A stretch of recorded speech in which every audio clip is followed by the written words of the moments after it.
Welcome, ladies and gentlemen, to Deeg Chats. Today I'm chatting with my friend Preston, better known to some of y'all as Brazil.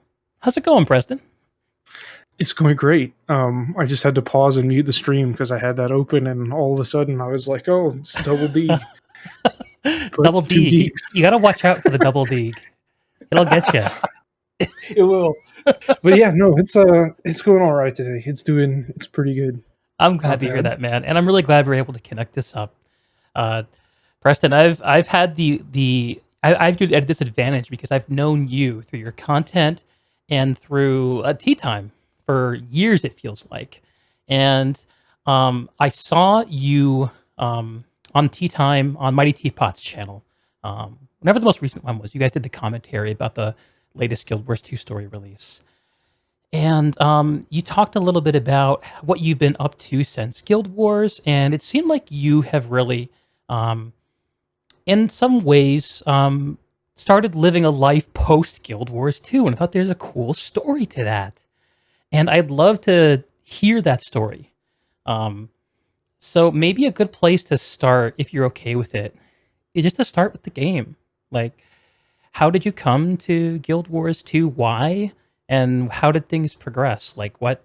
I know that you eventually fell out of love with the game. How did you fall in love with it? This is an interesting story. Okay. So I was incredibly lonely. I was incredibly depressed. The backdrop of all of this is that.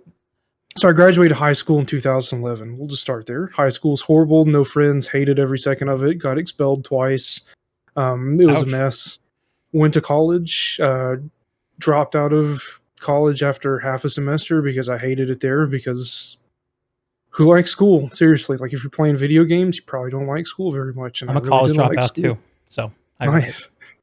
I gave community college a try, like 2 separate times. Hated it. And then like I was at a place in life I didn't really know anybody, didn't really have any friends in high school to begin with. And so like I was just like, I'm really depressed, really lonely. I have no social outlet. Like I was watching some videos about like MMOs and online games, and like Guild Wars 2 came up, and I was like, oh shit, like a guild. Like I could join a guild. I could have friends. That sounds cool. Word. And so like I picked up Guild Wars 2, and like a couple of people that I knew from playing League of Legends, like because I did a lot of solo queue and stuff, like that I had just met here and there, moved over to Guild Wars 2, and I was like, cool. They told me to buy the game and come play with them. I kind of held off for a few weeks after it launched, and went to Guild Wars 2 like maybe a month after launch, and then like they had all stopped playing and I was there alone. So I was like, whatever, like I'll just, I paid $60 for this game, so I guess I'll just try to make the most out of it. I guess I'll just like try to play it. So I did my best. Like whenever I finally did join a guild, like I had never played an MMO before. At all. I did not know that like you had to represent the guild and like get into guild chat and stuff to be able to see that. So I just joined the guild and thought, oh, nobody's talking to me. Like, I guess it's just business as usual.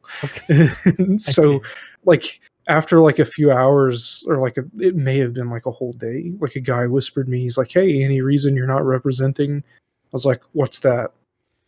And so, you know, gaming, got in the mumble with them, like they were kind of fun, played Guild Wars 2 with them. Then I wanted to do dungeons really fast because like, I don't know, I like to do shit fast. And I found D&T and joined D&T and was with D&T for a really long time and made some good friends. D&T being Death and Taxes. Yeah. A group of gamers that was famous long before Guild Wars 2. Yeah, they were. Yeah. So did you have to like try out for D&T? Did they notice you? Like what was that process like? So there was a tryout like period for them where like it was basically just like 3 of the like good players, like 2 officers and like 1 player that was like decent, would take like 2 other people into a dungeon run and just see like how well they reacted to it and like how everything went. Mhm. And I think I got kind of lucky because the guy that was with me on my trial had no clue what they were doing.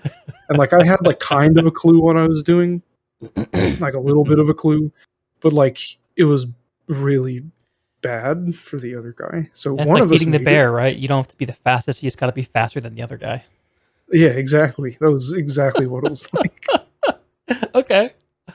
And so, anyways, like, I found inspiration, like, I actually, like, felt overwhelmed with anxiety about not being good enough, so I just, like, Mm, left the guild one night, mm, and, like, the 2 officers that I trialed with, Lenny and Cherise, like, messaged me and like, "Hey, like, we liked you, like, you're good, like, what's up?" And so I didn't really believe them, but I came back because I saw that they were, like, interested in me. mhm, So, like, after that, like, I was with the guild, and that got me into Guild Wars 2 content creation and into liking the game, into being a giant gamer asshole and all mhm, kinds of stuff.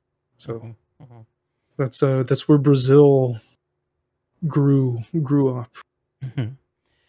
You mentioned, a few moments ago that you really like doing things fast and dungeons Yeah. fast. So I I didn't come into Guild Wars 2 until the lead up to Heart of Thorns, 'cause Okay. when it came out, I was living overseas and had no gaming setup. But I wonder if I could ask you to indulge me by telling me a little bit about the dungeon scene that existed in the earlier days of Guild Wars 2, because I completely missed that, and I feel like it was kind of a cool thing. So there are a few facets to that. The Uh-huh, like core of it is there was for a really, really long time and still even a little bit like with raids, a big EU and NA divide uh-huh, where like the EU people would just like they were happy to just grind RNG for the fastest time with like the available strategies until they beat whatever a record run was. okay. And they also loved exploiting, like jumping over walls, like doing things that you just should not be able to do and that the devs definitely hadn't even probably thought of or found in testing. Like they found some impressive stuff. And so like for them it was like go fast at all cost and just grind as hard as we can until we get there. And on NA it was very much like play by the rules, everyone runs as a group, like we do all of the mechanics together and we're just going to like be as structured as possible and do it as fast as possible. And Mhm, like it was to even put it even simpler. NA was like playing as a team as well and as polished as you possibly could. EU was 5 people soloing the dungeon at the same time. got it. So it was just total chaos. So, But sounds like EU was more about execution and NA was more about, like, communication maybe?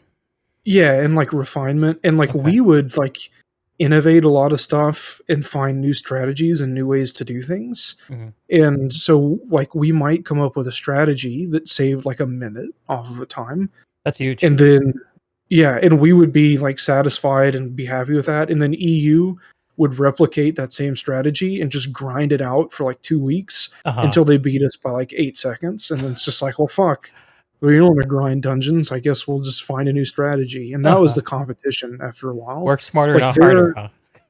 yeah, like, there was a website called GW2SCR that was, like, Guild Wars 2 speed clear records, and it Okay. was Guild Wars speed clear records for Guild Wars 1, and, like, we developed, like, a Guild Wars 2, like, rule set, like, universal rule set, like, restricted and non-restricted. So, like, restricted was, like, rules, like, no exploit, stuff like that.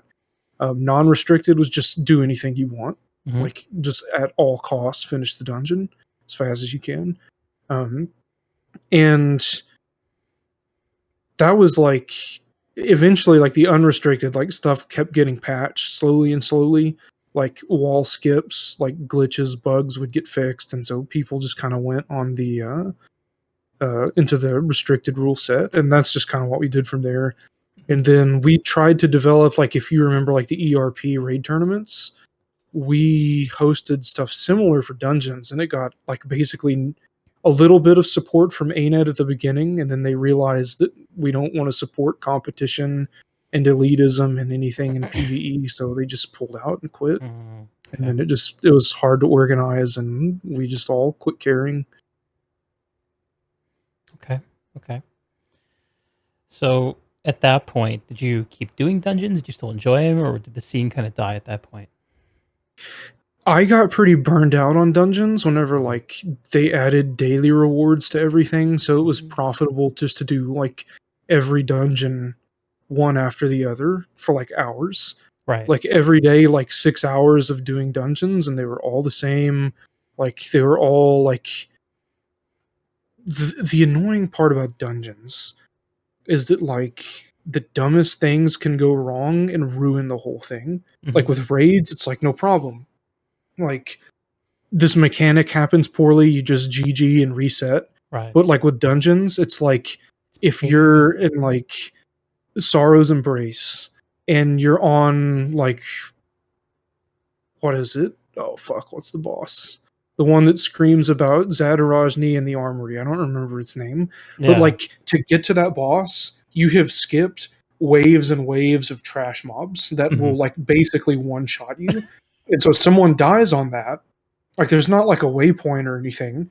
Like you either like you try to four-man through the encounter and like you get to the next one and that person's got to run back all by themselves. They're getting blown up, they're getting one shot, and it's basically just like give up, like restart, or everyone runs back together again and it just wastes a ton of time. Mhm. Like it was very intense and insane to like just do that stuff. Like you had to execute really well, and like by the time you're like 4 hours into it and everybody's tired and getting angry at each other, it just sucked, and that really burnt me out on dungeons and Guild Wars 2 and Mhm. fractals. Oh my gosh, fractals were a whole other thing. That's literally like from inception to like where fractals are now is worth like its own entire like game arc. Mhm. Like it's just it was such a mess. It was Mhm. such a mess. Mhm. So And like fractals, for people who don't know and aren't Guild Wars 2 familiar, is the post live implementation of 5-man group PvE content. So they stopped making dungeons after release and started making fractals instead, which all have a centralized hub and some scaling mechanics. If you've played Mythic Dungeons in WoW, there's some spiritual similarity there. And so before we talk about fractals, I want to reflect mhm, personally on dungeons too, because dungeons were one of my when I was starting. This would have been like I mentioned in the lead up to Heart of Thorns. Um, I was a little weird 'cause you mentioned this was your first MMO. Like I had uh my first MMO experience about a decade earlier with World of Warcraft, and I hit it hard and I got bitter and I quit. You know all the stuff you do with your first MMO. Um, but this time when I came into it, it was different because I was playing with my wife, and she had never played a video game in like the last 15 years. So first off, it was a miracle that I got her interested in the first place, and then a miracle that she stuck with it. And so when we were doing dungeons, it was very like, oh, how can we make this fun? Because she is not a hardcore gamer. She's playing on a MacBook. She's doing her best. Um, and but I too remember like trying to be like, okay, like if you were gonna really get the most out of this, we should do this all the easy paths. And we decide what the easy paths were. And invariably we get through half of them and just be like, yeah, I don't hate my life enough to go through the rest of these. And it's just interesting how incentives like the daily resets can drive behavior and make content that people like unliked as a result. It's kind of a funny phenomenon, I think. yeah. Yeah. But anyway, fractals. So after so even though dungeons were relevant in Guild Wars 2 for a while, they were, in terms of live updates, basically replaced by fractals pretty early on. And I know, like, they've been through a few different iterations. I heard you tell a story about pushing fractal level 80 in the initial iteration of fractals. Um, so, is that a story you want to tell? Yes. Okay. I'll try not to drag it out forever Okay. Much like the because event it's itself. yeah. So fractals when they launched were hard capped at level 40. Hmm. You could only get up to fractal level 40. And now it's level 100. I think, I hope, been a little bit. Last I checked. Yes, it's 100. And so, anyways, they were hard capped at level 40, and like people were fractal level 40 like within like a couple of weeks. Mhm, And fractals, when they were new, it was 3 like little shards or like 3 maps per fractal. mhm, And so you did like basically like it was completely random. Like there was no like you didn't know which one you were going to get. So you would basically the strategy was just to like relog out of the fractals until you got swamp for the first one, right. because swamp used to be incredibly fast. It still is, but you would basically just re-roll and just pray that you didn't get like dredge or like any of the other Mhm. like shitty ones like One of the slower snowblind. ones. Oh, Snowblind, yeah. Yeah, The original yeah, Snowblind. it was rough. Um, so, anyways, in like AR, like he was important, but kind of not, because AR like there was some interesting stuff that happened with Agony. Mm, AR maxed out the scaling at level 40, but like there were fractals that I did with people that would accuse me of being a bad player because I had a YouTube channel, and I'd be like, I'll do level 40 fractals with no AR. And like you could just dodge the agony attacks and like never take agony damage from weird. anything. Yeah, but now it comes passively, and so you kind of like Mhm, have to have it. mhm. Um, Yeah. but it only came from like specific attacks. Another interesting like feature is that bosses had no agony resistance, Hmm. and Mesmer's old mimic skill used to like copy an attack that like an enemy would do. So like the legendary imbued Grawl Shaman would like shoot an arrow at you, and if it hit you, it did agony resistance. But Mesmer, if you use mimic, it would block it and absorb the arrow, and you could shoot it back and one shot the boss. That's So like amazing. Mossman's throw axe, like you could roll for Oh, swamp. You could get Mossman, you could catch his throw axe, uh, go to the next fractal, and just one shot the next boss after you oh just burn god. Mossman and keep going. Um, That's fun. stuff like that. They're all in like the same like, or at least they were at one point all on the same map. So you could like start off with the char fractal. You could get all of the char at the beginning of it, fall through the floor to another map, or like keep them with you as you progress through like this weird bug, and you could just Oh, have the char kill all the bosses for you. Like what? you could I pull didn't the know any of dredge this power shit. suit. Oh yeah, like the dredge power suit, you could get it stuck on a ramp, and you could just AFK auto attack it from under the stairs and just kill it without ever doing any of the mechanics. It took a long time, Mhm. but like who cares? Like it was literally AFK. Yeah, yeah. Um, and also, if you disconnected out of the fractal, you couldn't get back in. So like when you're progressing and you're like fractal level 39 and you disconnect at Jade Maw Oh. and you don't get like level 40, like, or maybe you could get back in. There was some interaction where like basically like you could get fucked on the level up because it Mhm. wouldn't tick over like if you disconnected somehow. I don't remember exactly how it worked. But then somehow he figured out that level 40 wasn't a hard cap and that it was a soft cap and you could Mm. keep going. And then they fixed the exploit, but you could still get past that if you had someone that was already higher level open it for you and then take you into it. So level 80 was actually the hard cap. Huh. And Agony never stopped scaling past 40 because I guess they figured they would just open it up at some point and change the numbers later. I don't know. But like basically a bunch of us got ready. Like we knew some people that like back in the day got to level 80 and like we didn't care. And so whenever they were going to reset or whenever they were going to release the new Fractal update, like change it all, we're like, fuck it. We'll just get Fractal level 80 Mhm. before the update. And whenever they release it, we'll be max level already and we can just start doing it for fun. Um, let me tell you something about like Fractal level 80. Like Dredge Fractal, the like car that they all jump out of, the Right. number of The clown enemies that car. came out of that scaled with the Fractal level. So Oh. if you got Dredge, it would literally take you 30 minutes just to do the clown car. Holy All shit. of the mobs that would hit you, it was basically a one shot. So like you're camping out with like 3 guardians and a short bow thief for like cluster bomb, weakness spam, and reflex.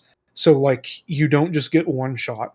And like you go through it like you're like 25 minutes into the clown car, and like a dredge Strazzer like runs across the room with this rifle, turns and shoots you, and everyone just starts dying, and you're like, cool, I guess we'll do it again. That's so The stressful. Ascalonian warriors would hit you for 30,000 damage with their greatsword rush. Like, it was the Wild West. Like, it was content you weren't Hardcore supposed to mode. do.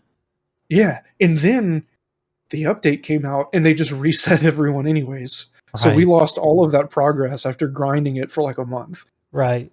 Yeah. So the big fractal revamp where they went from 50 to 100, and they made a whole bunch of changes. But Yeah, so yeah, it was all for naught except for the story. except for the story. Yeah, Yep. that's worth something. Wow. Okay. So the fractal revamp comes out. When was the fractal revamp? I don't. That was in 2015, wasn't it? I Before the think it was in expansion dropped. 2015. Yeah, it was before the expansion. Okay. It was the update was called Fractured. Right. And so, like, if you wanted to pull the date, like, you could find it that way. It was, yeah, Fractured. And there was I think, a cool trailer for it, but maybe not. Hmm. But, anyways, yeah, it was. I was really mad about that. I was really, really mad about that. And there were Yeah. still a lot of bugs, like the fractal skins. You could get them, they wouldn't, like, unlock in the collection. There's just a lot of stuff wrong with it. And so Hmm. I was just very unhappy. Hmm. I'm surprised they've been able to turn that content around and make it into something that's really cool because it was just a shit show for years. Hmm. Yeah. It seems like whatever happened to make the fractured update, like to my perception, because I only got to play with old fractals for a few months before the fractured update. Um, Mhm. and not to the I didn't get to 40. I didn't push it very far. Um, but yeah, my perception is that fractals have now entered a really cool, stable place where there's actually a lot of really great content there. And if you really care about pushing the boundaries of the game, there's a lot there for you. Mhm. So kudos to ArenaNet for that, but definitely a path. Speaking of paths, and 2015, the big news item out of 2015 for Guild Wars 2 is, of course, the expansion Heart of Thorns, which had been announced 9 months prior to its release. And I know that you were big into the raid scene. Raids, the very first wing of which dropped about a month after the expansion. And one of the big selling points of Heart of Thorns was, holy shit, Guild Wars 2 is getting raids. And they're going to be 10 men, and they're going Mhm. to have raid bosses. And as someone who used to run and play in raiding guilds in World of Warcraft back in the day, that was like wind in my sails, dude. That was like, hell yeah, brother, let's fucking go get it. I was playing the beta, and I spent hours and hours in the beta on a Veil Guardian, and I was so happy that he was a pain in the ass to kill. I was so happy that he didn't just fall over. Um, and when Heart of Thorns came out, that was one of the things I was most excited about. But I wonder if you could tell me about your experience with the expansion and particularly with getting into raiding, what that was like. So like my whole thing with the expansion was I just wanted to play Greatsword on Necromancer. I Okay. really didn't care about anything The else. Reaper. Like, yeah, What yeah, a yeah. I cool wanted to play spec. Reaper. That whole spec is so fun. It is. That was all I really cared about, like Yeah, deep in yeah. my little heart. Um, but I thought raids were well done.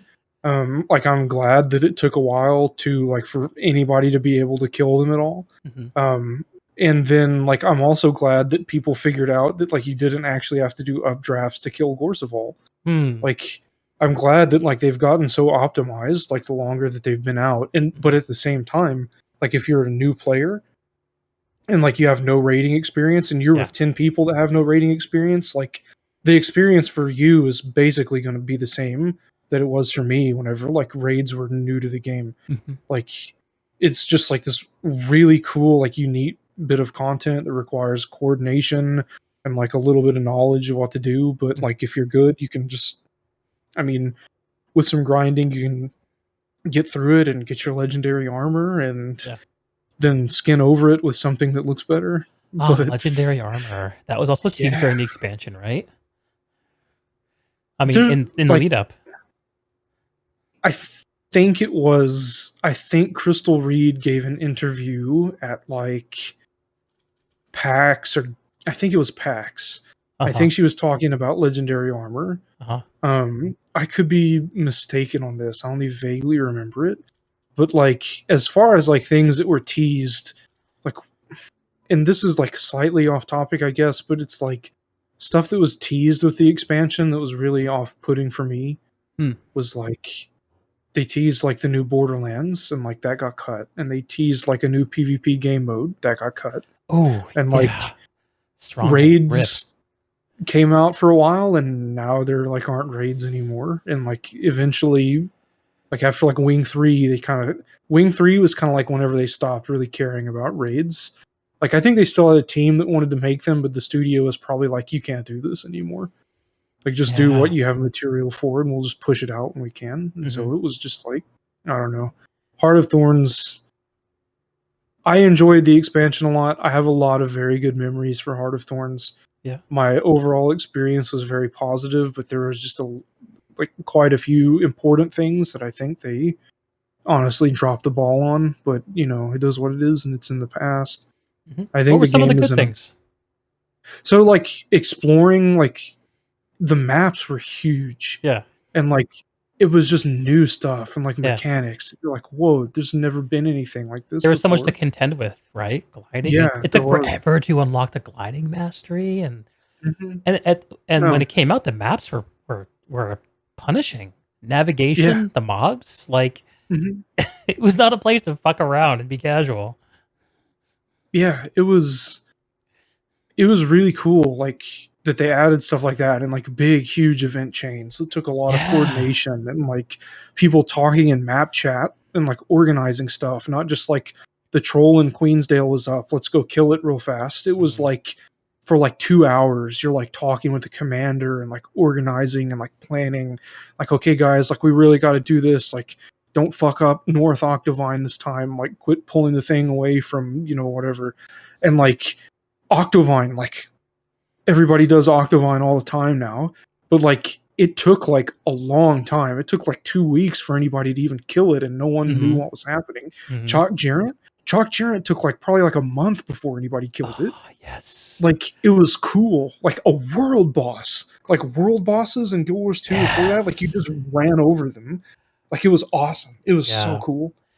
OG Jarrett was a badass, a Hmm. fucking tyrant. Oh yeah, Yeah, man. What heady days those were to go into those maps and have so much community content with those with those chains and those world bosses, one for each map, and to have actually like some decent long tail progression associated with most of it. Um, those were I don't know, like I wasn't there for the launch of the game, so for me that was like the real like hype moment for me. yeah, And yeah. those days were really fun. I remember feeling pretty. I remember feeling a little disappointed at the start of 2016 when they kind of went through and did a pass on all the open world stuff to make it a little more forgiving and to take some of the grind out of it. I don't know, like I kind of like an MMO experience with some sharp edges to it. I think I have a Hmm. weird streak in me that way. I wonder if you feel that way too. No, I agree. Like I get bored very easily just in general. And Mhm. so like if there's like if I can't like if something's boring, like I'll try to find a way to make it interesting or volatile to keep Mhm. me engaged. And then if it can't keep me engaged, I'll just do something else. Sure. I won't spend any time there. But like Guild Wars 2 has like I've always like I found that I could like kind of find a group of friends and like play with them in Guild Wars 2 and like the community aspect and like just kind of hanging out with people and like Yeah. doing stuff. Like that's always been my favorite part about the game. That's what Mhm. pulled me out of being depressed. Like that's why I started playing the game in the first place. And like Heart of Thorns helped a lot with that. But like if a game is super easy, I can just like I don't really do dungeons anymore. Mhm. Like if I do dungeons, I do it with like level 30 new players. Like I'll go in with like a friend and post an LFG and say like anyone welcome, Ascalonian Catacombs, and Uh-huh. like Uh, just try and like let them have fun and like res them when they die, and like I get to play Reaper because nobody cares, uh-huh. and it's a fun good time, like stuff like that. But I like the raids, I like the challenge, I like the hard stuff. Yeah. And that's one of the things I love most about um, that period in the game when the raid community was just starting to come together. At least my Mhm. perception of it. And I was a bit of an outsider, but people were coming together to try to solve problems. My observation tends to have been in MMOs. We've seen like an effect over the years, I think, where the focus of um, generally speaking, it seems like there's been a drift towards having games that are focused on solo experiences over group experiences. And in order to do that, what seems to happen, at least from what I can tell, is you make it so that the most rewarding or interesting problems in the game can be solved by individuals instead of needing groups to be solved. And for me, raids were like, oh, you have a problem that takes a community to solve. And so the communities form naturally. And when those communities come together, you get experiences like what you described, where you can have a crew of guys and girls who are just like your people, and the game Mhm. becomes not just like a level in a game, but it becomes a world with people and change, and that glimmer of meaning is always what's fascinated me too. Yeah, no, like, finding that there are, like, bigger things than just the game, Hmm. and, like, being a part of something, like, that's, I think, the real magic of it all, the magic of the internet and all that shit and whatever, Oh yeah, but oh yeah, yeah. cool man.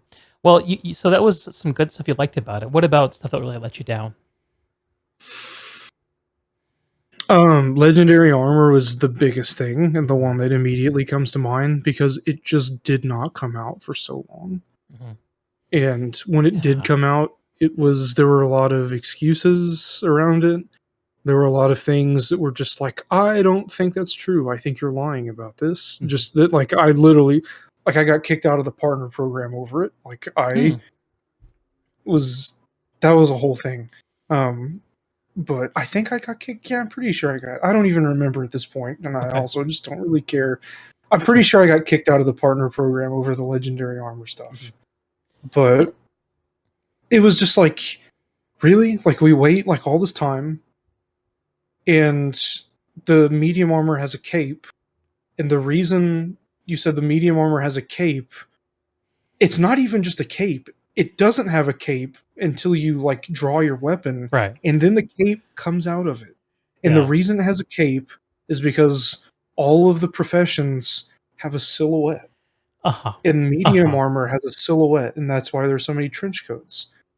That makes a lot of sense if you ignore the fact that you can buy an outfit in the gym store and make every class look exactly the same, Hmm. or that you can turn on standard character models and the competitive game modes, and that legendary armor isn't for a competitive game mode, it's for PvE where skins Hmm. are all that matter.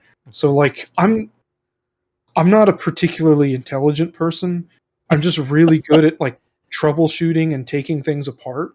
Okay. So, like, the Sounds first intelligent time I to me. watched that, well, I guess, like, I guess we could get into, like, my definition and, like, idea of, like, what I'll intelligence pin that actually for is. later.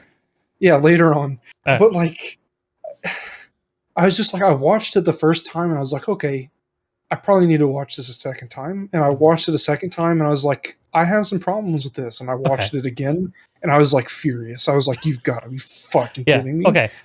Let's pause and paint and create a foundation for this, because this is because you've published, I think, 4 different videos, Yeah. and I've seen them all about Okay. this topic. So I'm gonna do everyone a favor to create some context so that we can all know what we're talking about. So like I mentioned, we think that the armor was teased alongside the tease of the raids. So there's anticipation. Oh, what is legendary armor? Guild Wars 2 was a game at this point that only had legendary weapons. What made them legendary was their cost, number one. Number two, they tend to have some phenomenal effect, like they're really flashy and beautiful. So that created a high expectation for the visuals of the armor to have like sunrise quality armor, that kind of thing. And Sunrise being the iconic great sword that you see on so many Guild Wars 2 screenshots, including many of my own. Um, and additionally, they have the ability for you to, after you forge the weapon, change the stats on the fly, which could be useful if you want to use the same weapon in multiple builds. More useful for armor, I think, than it is for weapons. And additionally, we learned that legendary armor would have the ability to change runes without consuming them. Which, up till this point, if you wanted to change the rune on your armor, which if you're not a Guild Wars 2 player, it's kind of like a gem that has a unique effect. You would destroy the one that was in the armor already. Legendary armor, it just slides right off back into your inventory, baby. So that's what we were told. And then, like you mentioned, it didn't come out at the time that Wing 1 was released. It didn't come out when Wing 2 was released. It didn't come out when Wing 3 was released. And this whole time, the recipes were actually published ahead of time on the wiki. So people knew how to work towards it. And people were accruing legendary insights, which were the main gated material. There was, of course, a material cost that's similar to, for all 6 pieces of armor, roughly 1 weapon. So, but that wasn't the piece that most people cared about. It was the insights, because you needed to kill 150 bosses. 1 insight, 1 boss in order to get there. So these players who are raiding, they've killed 150 bosses. They don't know what they're working towards, but they know it's legendary. There's this big build-up. And then we get we have a live stream or a pre-recorded segment between Ruby Bear, who's the community content manager, and Paul Ella, who was a producer with Arena at the time, who we learned a few things from. One of the more interesting ones being that legendary armor had been worked on for 2 years, or as they put it, 1 year twice, because apparently after a year, they just scrapped everything they had because it didn't cut the mustard. And then they stepped us through a bunch of things about it. And I've rewatched your content, Preston, and there did seem to be some discrepancies. I wonder if you want to highlight a few more of those. I'll let you take up the narration from here. Yeah. Also, correct me if I missed anything. No, that's basically it. Okay. I guess I the can first tell thing you that still feel pain over it. yeah, and there's so much to unpack. Okay. Probably the first thing is that the live stream they did with the armor, there was a problem with the color on the stream. And it looked incredibly similar, if not identical, to, at the time, there wasn't reshade or anything. Mm-hmm. There was Sweet Effects. Yeah. And it looked pretty much identical to a Sweet Effects preset. Mm-hmm. And so I saw that and was like, oh my god. They're trying to use a graphics injector to make the armor look better. Because the armor had leaked ahead of time and people knew what it looked like. Mm-hmm. It got out somehow and people saw it. Everyone was already mad about the trench coat. And so anyways, Paul's on there talking about how you can dye the glow channels and the glow will persist. And he's dyeing stuff and it's not changing. But Mm-hmm. there's a greater contrast in the color.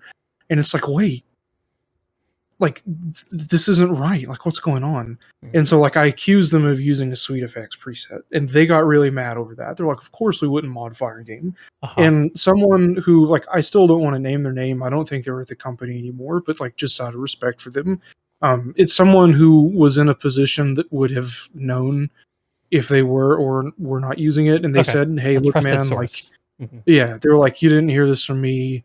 But it was actually a hardware issue with the screen recording that caused the game to look weird. And since then, I've gone back and if you look at the trailer for the Reaper for Heart of Thorns, Mm-hmm. the Reaper has that same color discrepancy. It looks weird. And so presumably, yeah, there's there was some issue that was happening, and I guess they didn't have time to re-record everything. I don't really know. But anyways, that is what it is, and that's something that I'll own. I'm happy to say, my bad guys, I accused you of this, and this wasn't what it was. Cool. Yeah. But there was still something wrong, and you did identify it, even though your suggestion of what it could be didn't hit the mark. It's still worth calling out.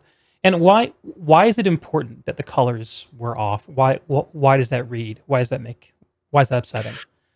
So because of so we had the silhouette argument where it was oh, and this is why the armor has a trench coat, blah blah blah. We had the you can dye the glow channels and the glow will stay whenever you stow the armor and draw it out, and that wasn't true. And you can Right. watch the live stream, and that doesn't happen on the live stream. Yeah, you see Um, Paul talking through saying, "Here, here's this part of the armor. It's like a crystal thing, and if you apply a dye to this dye channel, it'll change, and then it doesn't like appear to change. Like he says it's happening, and when clearly it's not." I went back and watched that too, and you're right. You're right. so it was like we have things that are just like obviously not true. I won't Hmm. say that they're lies, I guess. They felt like lies to me.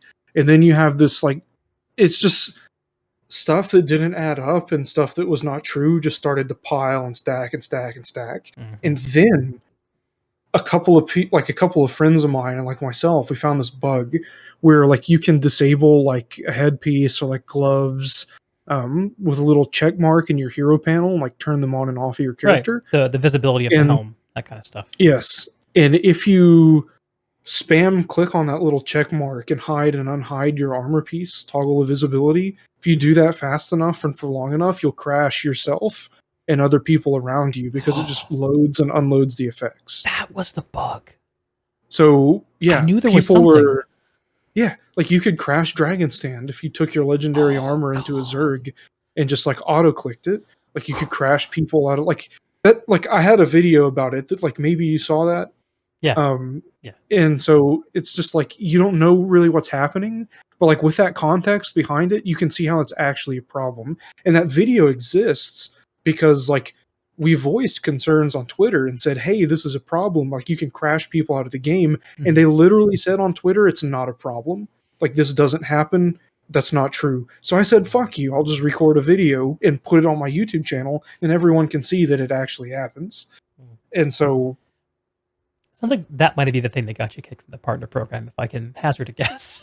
it was they didn't like me because like and like I'll just be real, like I'll just be honest, like I was an Okay. asshole, like I was I was the guy that like my personality is just like I'm not gonna take shit from you, Mhm. like come on, like if you want to throw hands, let's throw hands, let's do it, like let's just go, let's just talk and let's just get it out and let's not Fight it pull any out. punches. Yeah. Yeah, and so like unfortunately, that type of personality does not fit in particularly well with the Guild Wars 2 is the friendliest community in all of MMOs. Mm. So like I mean, I have a little bit of an edge. I'm a rough guy. Like I've lived through a lot of bullshit in life Mm. that we can talk about later. But like I have never like had the desire to just like let things like that sneak past, especially when they just blatantly feel dishonest. And so I called them out on it, and Mhm. I was very loud about it, and they didn't like it. And so they said, "Well, I mean, we don't have to let you be in the partner program." Like the Yeah. big precursor that got them to not like me was a tea time we did a long time ago. Mm. And like I was just brutal in that. Like I said a lot of things that were just like unprofessional would be like the nicest way to put it. Okay. Like they were just like insulting, mean. I remember I was in a movie theater like later that afternoon Mhm. and I got a notification that Ruby followed me on Twitter and I knew I was in trouble when that happened. Oh, no. And so like I was like, she doesn't care about me. Like what's going on? And so Mm. anyways, I got home, checked my computer, and there was a big email from the partner program saying like, you can't be mean. Like this is a nice game. You were insulting. Like you can't say Mhm. those things. Mhm. And so I just replied back and said, hey, like basically like people are mad at the game. People want refunds. Like you guys need to pick up your like slack. Like stop fucking up. And that's basically what I replied back to them. Mhm. And I was like, I'm not going to apologize. Like, it's all true. Sorry. Mhm. Mhm. Sorry is, an apology. But, like, anyways, so they didn't like me after that. They didn't do anything to punish me. Yeah. But the legendary armor was like, yeah, we're going to get rid of this guy now. We need to get rid of him. Yeah. Once is an So, anomaly, twice is a pattern. That kind of idea. yeah. Yeah. Yeah. Yeah. Yeah, man, I hear you. Yeah, it's interesting. Like, I think that you mentioned that you kind of want to have this kind of want to fight it out instinct, and if you and me have a disagreement, we can actually fight it out right here, and it makes sense because I mean, who gives a shit? Like I just stream stuff, and are someone who used to make Guild Wars 2 stuff, and it doesn't matter. It's interesting though when the person or the party you want to fight is like a game company. It's not really a person. It's Yeah. like this big thing that has stakeholders and investors, and like it totally changes the stakes of all the communication. Um, and communication is one of those things that like I think about communication. So here's something I learned when I was playing. Sorry, this is a tiny. I hope I'll keep this a very compressed tangent. See if I can keep it short. Um, I started to play WoW Shadowlands when it came out. World of Warcraft Shadowlands, the most recent expansion. Like I mentioned, I was a longtime WoW player, but hadn't played the retail game in over a decade since I met my wife actually. Um, Okay. and but I wanted to see what it was doing and how the game had changed over the years. So I jumped in, and one of the things I learned is that World of Warcraft sets some super clear expectations about the fact that you're going to get dungeons, man. You're going to get raids. You're gonna get PvP battlegrounds. You're gonna get arenas. Like that's the game. And yeah, there are maps, but if you actually want to like invest yourself into something, like you kind of know what you're gonna get. The next WoW expansion is gonna have all those things. But when it comes to Guild Wars 2, I feel like we never know or have known what to expect, and it's something that I think is a source of a lot of frustration. Yeah, What? I definitely agree. It's I still like, and even now, still a little bit like I want to see the game do well, and I want to see the game Yeah, succeed, yeah. and like I've always wanted that. I've just like had the like weird twisted kind of approach of like I just get really angry and call out the stuff that like I see that I don't like Hmm. in hopes that like having a voice of dissent will help things. Like it's Hmm. great to be happy and like I mean, my definition of constructive criticism and ArenaNet's different like definition of constructive criticism are very clearly different things. Hmm. Because like their definition is like you have to tell us a good job and you have to be happy. That's constructive criticism. Mm. Like my definition of constructive criticism is if something is very bad, I will tell you in excruciating detail how bad it is. And if you don't listen to me, I'll probably get mad at you. Which like Mhm. both of those are flawed. They're both flawed in their own Mm. ways. Yeah. Um, but yeah, there's just like the trailer for Heart of Thorns didn't even say raids. It just said challenging group Oh, content, you're if I right. remember correctly. And it showed a little bit of Gorseval, I think, if I remember right.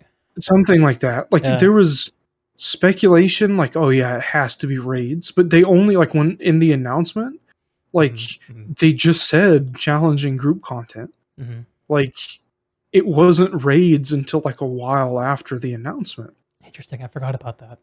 Okay. and, and so like what the fuck is challenging group content? Is Yeah. that like hard mode dungeons? Is it a new fractal? Like Uh-huh. what is it? And why would they So hedge that way? What's your interpretation of that? I don't know. Like their communication policy, like it makes absolutely no sense to me. They will be incredibly open about stuff sometimes. People will have a reaction to it and then they won't say anything for like an entire year. Hmm. And then they'll pop out with a few features. They'll say like here are 3 new features that we're going to do over time. One of them will never happen. One of them they'll not say anything about for months and then it'll show up, and one of it will show up like really quickly and it'll be half-assed. Hmm. So like World versus World alliances, like when was the last time they Oh said boy. anything about that? And like That's when a was it sore one. announced? Fuck. Yeah, it's a big one.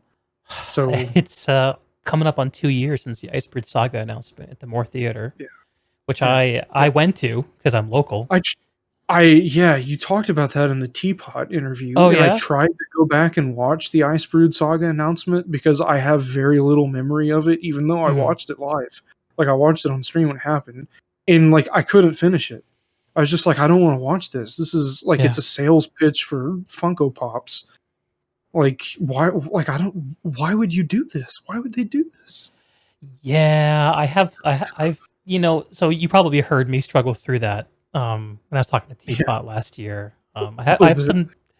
I have some new thoughts on that. And Okay. I definitely think we could get there in this conversation, but it's a whole new thing. And like I guess if I could briefly summarize without going into excruciating detail, it would be that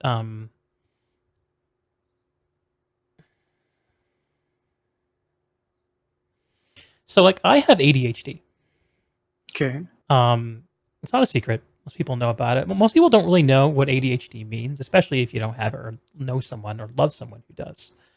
Um, so the way it manifests differently for everybody, it's a spectrum, right? And it's not just severity, it's type. Um, so the H in ADHD stands for hyperactivity, which not everyone displays. But one way to understand ADHD is that it is essentially there's a part of your mind that can be um, let me do this justice. So working memory, which is your ability to hold things in the front of your mind and work on them actively. It's like short-term memory, working memory. Mhm. It's been shown it can be broken down into most people into verbal working memory, the ability to remember phone numbers, that kind of stuff, or nonverbal working memory, the ability to visualize things and put things together in your mind visually.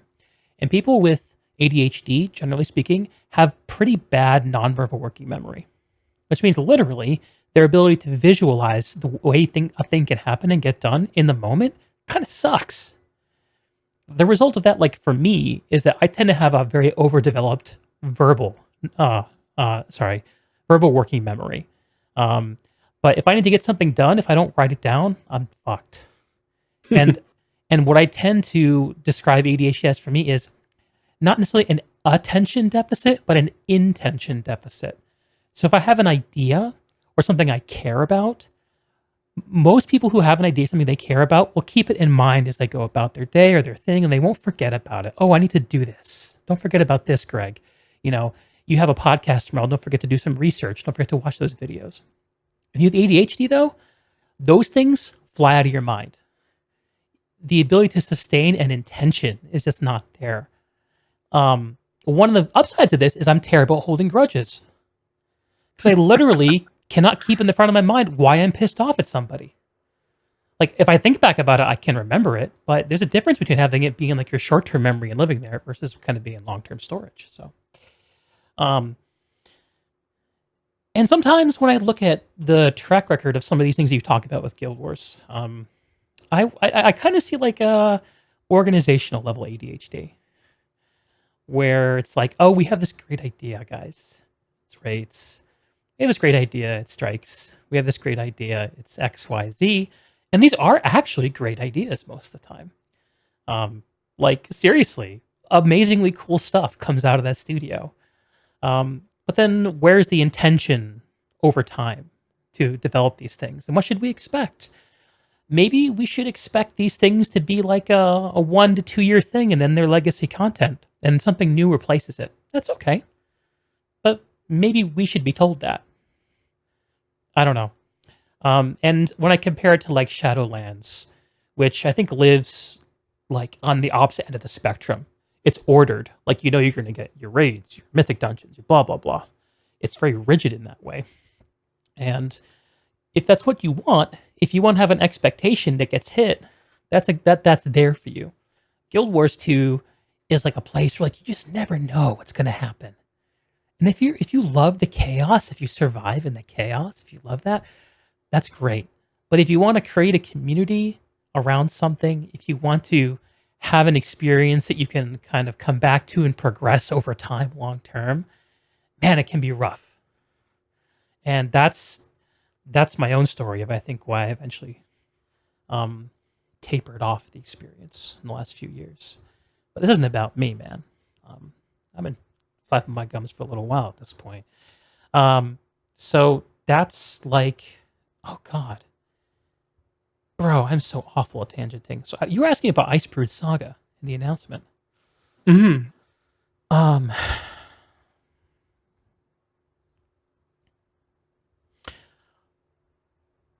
yeah. So the question in my mind then is why isn't there the continuity of intentions from the studio and those communicated out to us?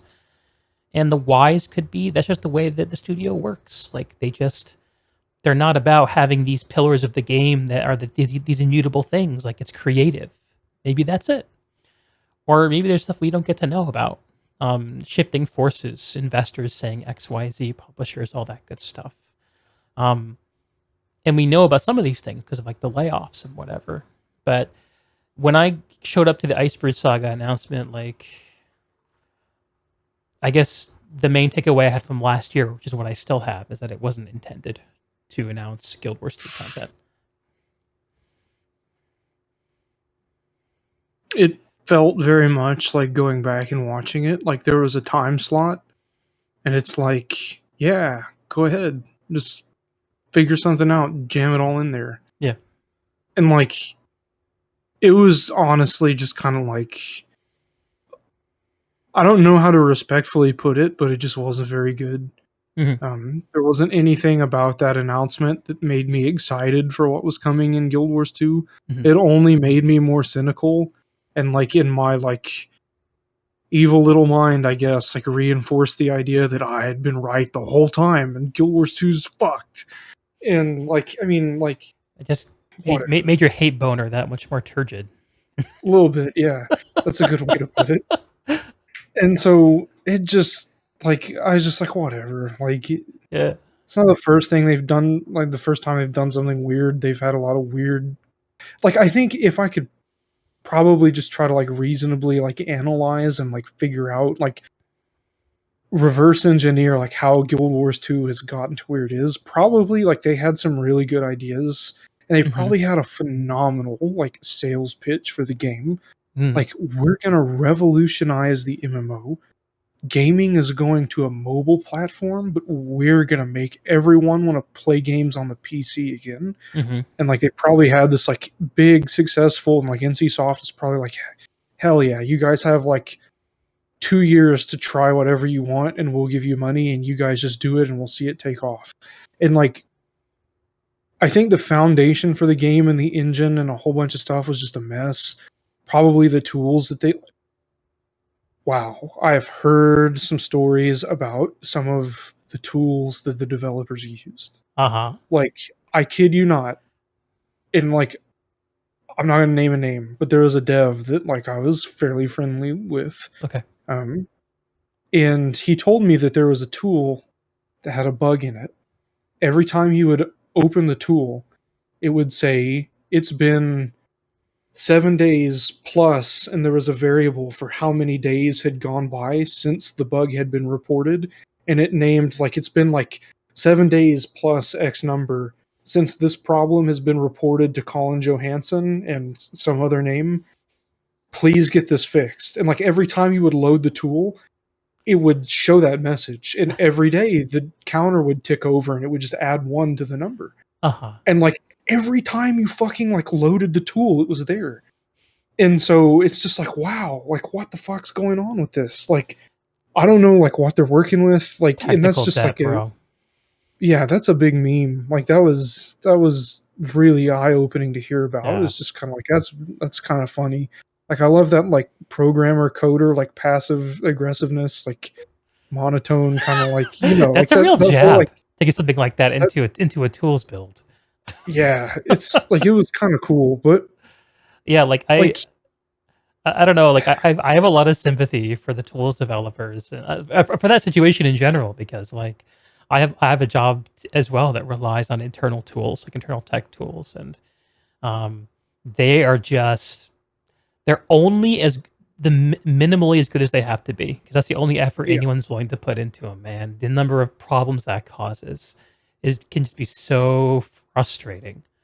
Um, and the eternal problem when you're making something, um, and you have tools you need to make stuff today, um, is it's like you're standing on the front of the train car and putting down the tracks in front of you, and you can't stop the train, but you still need to fix the tracks. It's just fucking tough. yeah.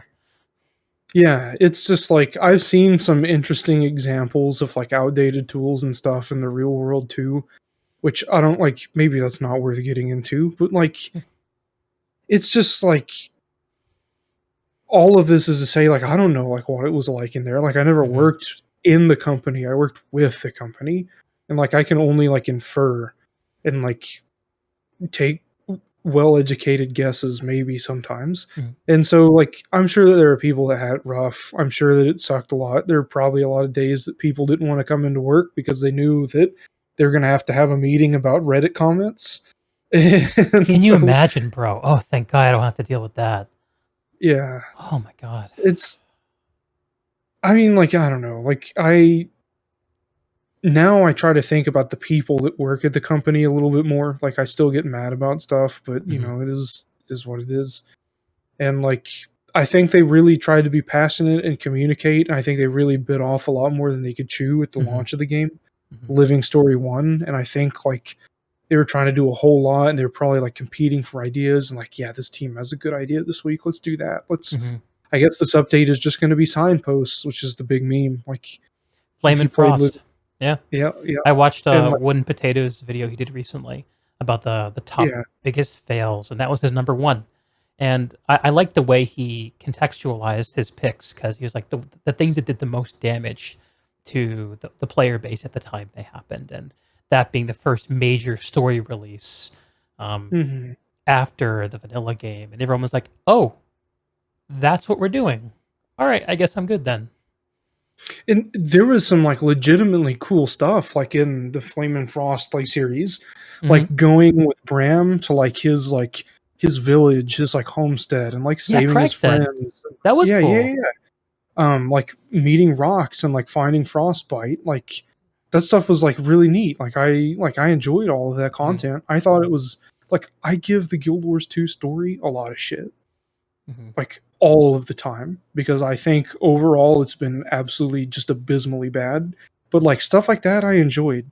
I enjoyed, like, Kragstead and, like, meeting the characters and, like, new things are happening and we don't know what they are, and, like, the speculation of, like, what's the flame, what's the frost, and then it ended up Yeah. being Scarlet and Dredge, and it's like, "That sucks." But, like, there were points where it was cool. Like, one of my fondest memories of the game, like, with Living World, was the Karka Queen in South Sun Cove, Ah. because that whole, like, weekend was wild, because I had made an agreement to go with, like, this kid that I knew from high school. He wanted people to come to his choir performance because he was, like, a choir student in a university, and he's really pumped up about it. Cool. And so, like, I drove with his mom to Kansas the weekend that Karka Queen was happening, and I was incredibly mad the entire time because I wasn't getting to play Karka Queen. This is the Lost And Shores so release, right? it was the Lost Shores release, Okay. yes. And so, anyways, we get back into town with, like, a few hours, like, left in it, Hmm. and, like, the maps are all crashing, and apparently it had just been a shit show the entire Oh time. yeah. Apparently, people were getting there was a guy in D&T that was, like, big time exploiter. Like, Mm, he knew how to do everything in the game. Like, the reason I knew anything about the fractal stuff was literally because of him. okay. Like, he figured out all this shit. Got it. And so, He's the black cat. yeah, basically. And so he figured out how to get into multiple maps Mhm. and, like, how to get the chest multiple times, and, like, he figured out that you could get into the map, loot the chest, and crash out of the map, and they would send you a chest in the mail because it detected that you crashed and the instance didn't complete.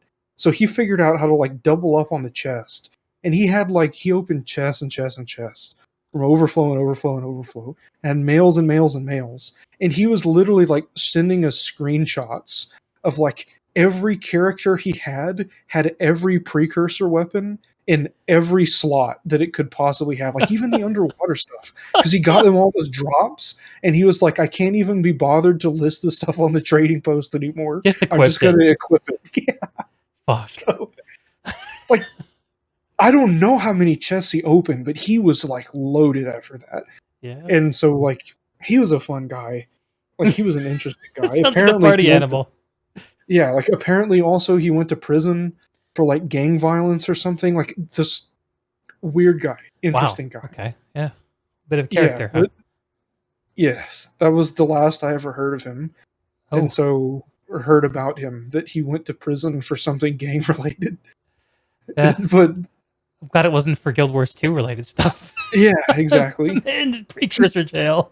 God, he told me, he was like, "I have a degree in material science from MIT." but I just got high the whole time and I don't remember anything. Like that's like he said he had a job interview and like the people are asking him questions. He's like, I just straight up told him in the interview, like I really didn't pay attention in college and I don't know how I got the degree, but it'd be cool if you gave me a job. And obviously they said no. But Ah. like that's like wow, this I haven't thought about that stuff in like a long time. But he was cool. He was cool. Sounds like a good guy to party Anyways. with. Yeah, definitely. But yeah, like Okay. ArenaNet, like in their direction, like I don't know, in their communication, who knows? Who the hell knows what they're doing? I just hope that I hope that End of Dragons like really is successful. It Oh, would be yeah, fun me to go too. back and to have a good time with that. Me too. Hey, let me bounce a theory off of you. I'm Yeah. curious if this tracks at all. So a few weeks ago, I went back and I just I played the new story release, and it was the Dormag versus Primordus, and it was like kind of like the Game of Thrones season 8 of Guild Wars 2, almost. We're just like we fast forwarded a bunch of stuff and got to an end point because it needed to get there, and there were actually a couple really cool things about it. But and I think having an instanced world boss that works the way that does is pretty cool. Um, but anyway, uh, but I went back and I reacquainted myself with the other dragon stories and how they progressed, and I really realized how powerful the season 4 arc with Kralkatorrik and Oreen was, at least from a storytelling perspective, from a narrative perspective. But that exploration led me to think about like looking at the structure of the major um, content agendas that ArenaNet's had for Guild Wars 2 over the years and try to put them in context. Like, because the big question in my mind is that I don't yet have an answer to, but I'm very interested in, is why was there not an expansion announced at the end of season 4? Right? I feel like the answer to that question can tell a lot of truth.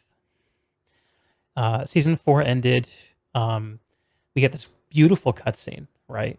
I don't know if you played it or not, but um, we Kralkatorrik, the big daddy, granddaddy dragon that has been terrorizing the story for years and years and years, is dead. Oreen has ascended, and you get this huge, dramatic, orchestral upswell, and it's just really amazing moment. And it's like, all right, thanks for playing our game. Like the credits could have rolled; it would have felt right. And unlike all the other previous seasons, there's no breadcrumb for the next piece of content. There's no here's what's next. And then months later, we get the Icebridge Saga announcement. It's like, what the heck? Yeah. So we had before that content piece came out, the end of season 4. 3 months earlier, we had the big layoffs where ArenaNet lost like a third of their studio in terms of manpower, and some unannounced projects were shuttered. Um, and I thought about the timeline a little bit. And so that was 2019, early 2019. Go back to um, when did season 2 start? Because in my head, I kind of put season 2 and Heart of Thorns together. I wouldn't be surprised if at the same time there's a decision to make an expansion. That's when season 2 was kind of starting up as well. So that would have been 2014, right? When season 1 finished and ArenaNet realized we can't make season 1 anymore. Like this doesn't work. This model of FOMO content doesn't work. Let's change Mm. things. So they gained a new posture. They decided internally, okay, we're going to make an expansion. We know it takes like 16 months to a couple years, like 18 months to a couple years to make an expansion. So that lines up timeline wise with the late 2015 release. And they make season 2 to bridge the gap. So we have expansion, Living World. Immediately after that, after a little bit of a lull, everyone catches their breath, we launch into Living World, expansion, Living World. But I want to think about that timeline too, because 2014 is 5 years. 2014 and 2019 is a 5-year gap, which is about the same amount of time it took to make Guild Wars 2. And what little I know about game development suggests that in the early stages of a game, usually you have a smaller number of people, core contributors, who are conceptualizing, designing, and as a game gets closer and closer to fruition, you have more and more people on it. So if a project like that was killed just before completion or when it was getting up there, that's where you would see a lot of people um, lose their their day job, like we saw in 2019. So I had this hypothesis in my head that at the same time season 2 and Heart of Thorns were decided upon, whatever was supposed to happen after Guild Wars 2 was also picked or chosen. And we got Heart of Thorns in season 2, and then after that, the 2 Living World seasons that straddled Path of Fire, and then it was supposed to be whatever's next. And then they had to scramble because, of course, okay, this project's not going to happen. What are we going to do? We're directed to make more Guild Wars 2. Okay, what can that be? We don't have the budget to make an expansion, so we have to make more Living World. How can we pitch that to our player base who were just given a Living World season and are used to having alternating Living World and expansions? How do we pitch this? Oh, it's Living World, but it's like an expansion, which is exactly what they tell us. And then as soon as something changed, and we're not sure what that was, all of a sudden it's like, oh, expansion time. Let's have an expansion. What Bobby said when I talked to him, Bobby Stein, the associate narrative director, said, we got the chance to work on an expansion. So it's not like they didn't want to do it. It's not like there was an interest at the studio. It's like there is some kind of high-level decision.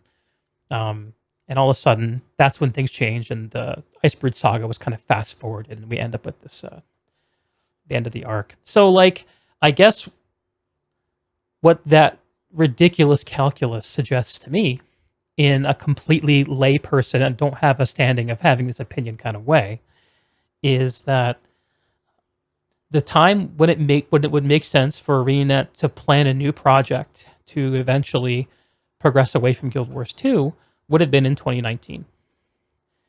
And to me, I'm thinking 5 years is what it takes to make a project. So 2019 to 2024 would be the 5 years. But let's say they're able to cannibalize something of what they had for the previous project. Maybe cut it down by a year, 2024, let's say.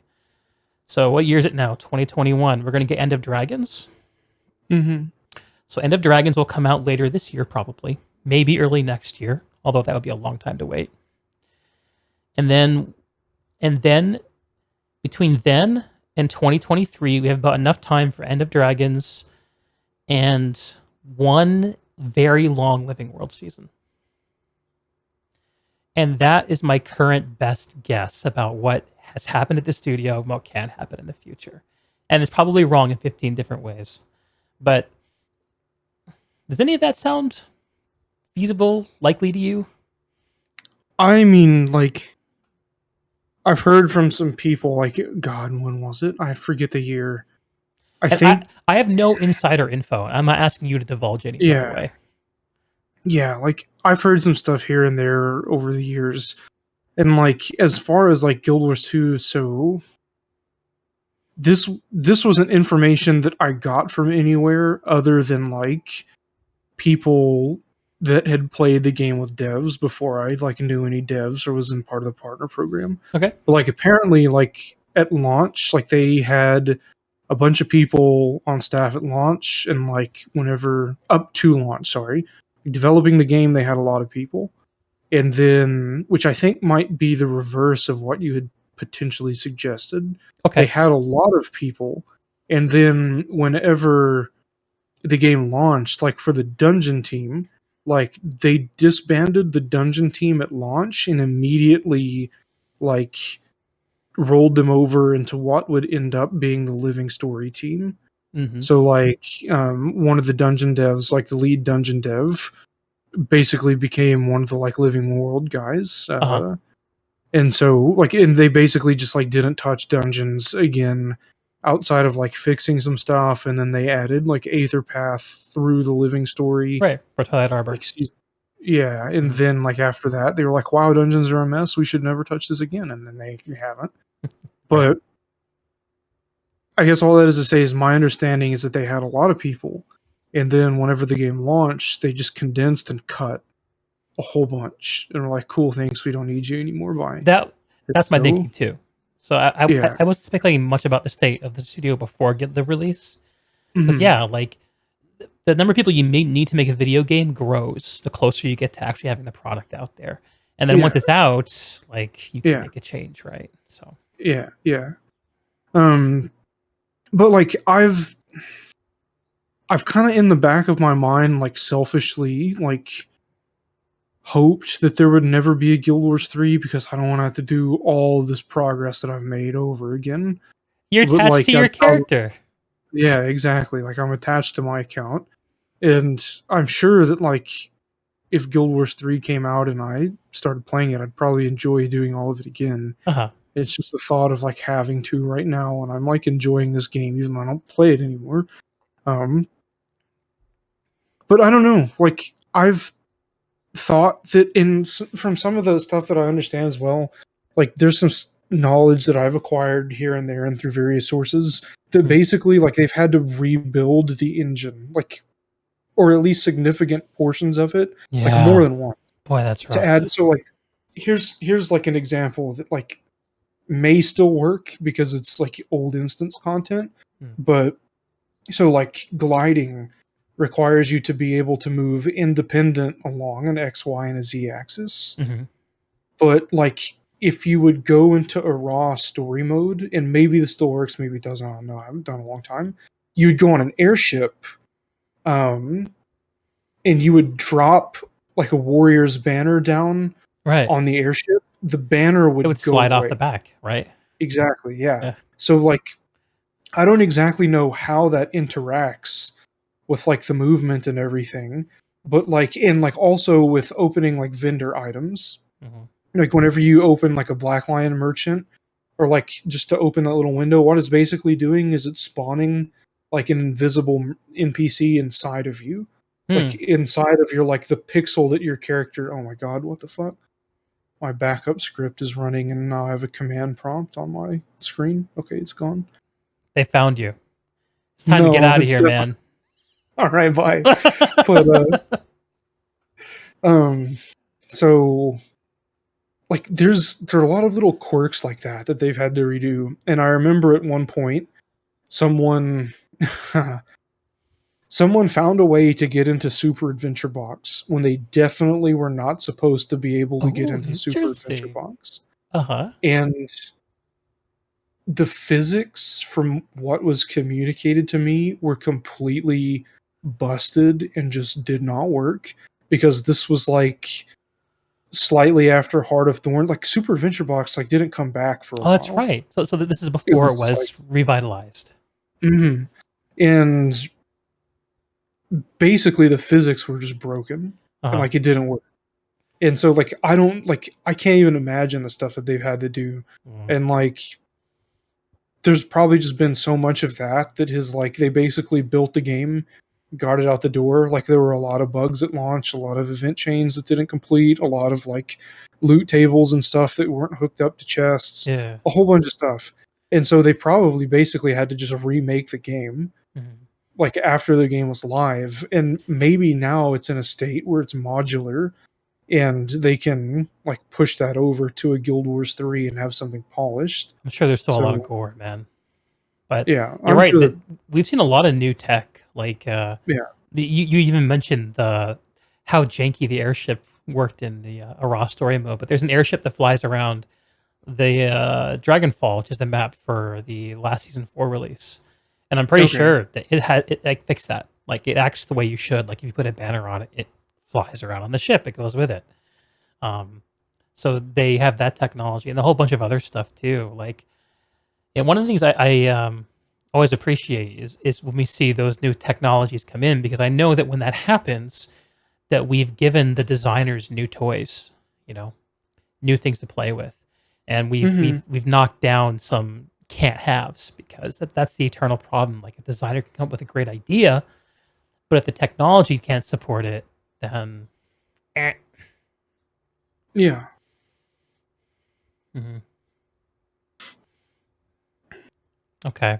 So yeah, well, I'll tell you what, Preston, I would like to take a couple minute break. Yeah. Um, I have been sipping on caffeine this whole time, and now I needed to leave my body. Yeah, So fair enough. I'm gonna go do that. We're gonna take a quick a 5-minute piss break, and we will be right back with more Preston, Brazil, Guild Wars 2, and maybe some other stuff. Yeah. Whatever All right. you want to call me. All right. Be right back, Okay. folks. And we're back, as promised. So, Preston, you and I have been like hashing it out for the last little bit. Like, we loved Guild Wars. Guild Wars, eventually we kind of maybe you fall out of love with it a little bit. Like, I have my own story of tapering interest too, although with um, fewer videos calling out the developer, personally. Uh, but like, I want to talk to you about, if I can, not what's going on with Arena, not like the state of the game, but like about you. Like, so like you told me that for you, Guild Wars 2 really helped you kind of get out of a rough place in your life where you just weren't super happy. Said you were depressed and lonely, and Guild Wars 2 helped you connect with people. So what's it feel like to have something like that feels like it's going away? Uh,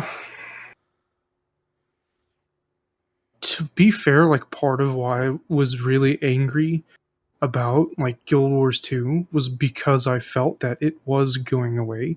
And by the time like I had quit playing the game, like I didn't feel anything about it anymore really because it was kind of like that it was gone Yeah, already. And so like I don't know, like whenever I quit playing, like I felt free from, the like hating the the game and like demons. wanting to like it. Yeah, exactly. Um so I don't know, like it just I moved my own way and went to do other stuff. Invested a lot in real life. Whenever by the end of my Guild Wars 2 career, I weighed about 415 pounds. Oh, nice. And yeah, Chonker. big boy. And I looked like it too.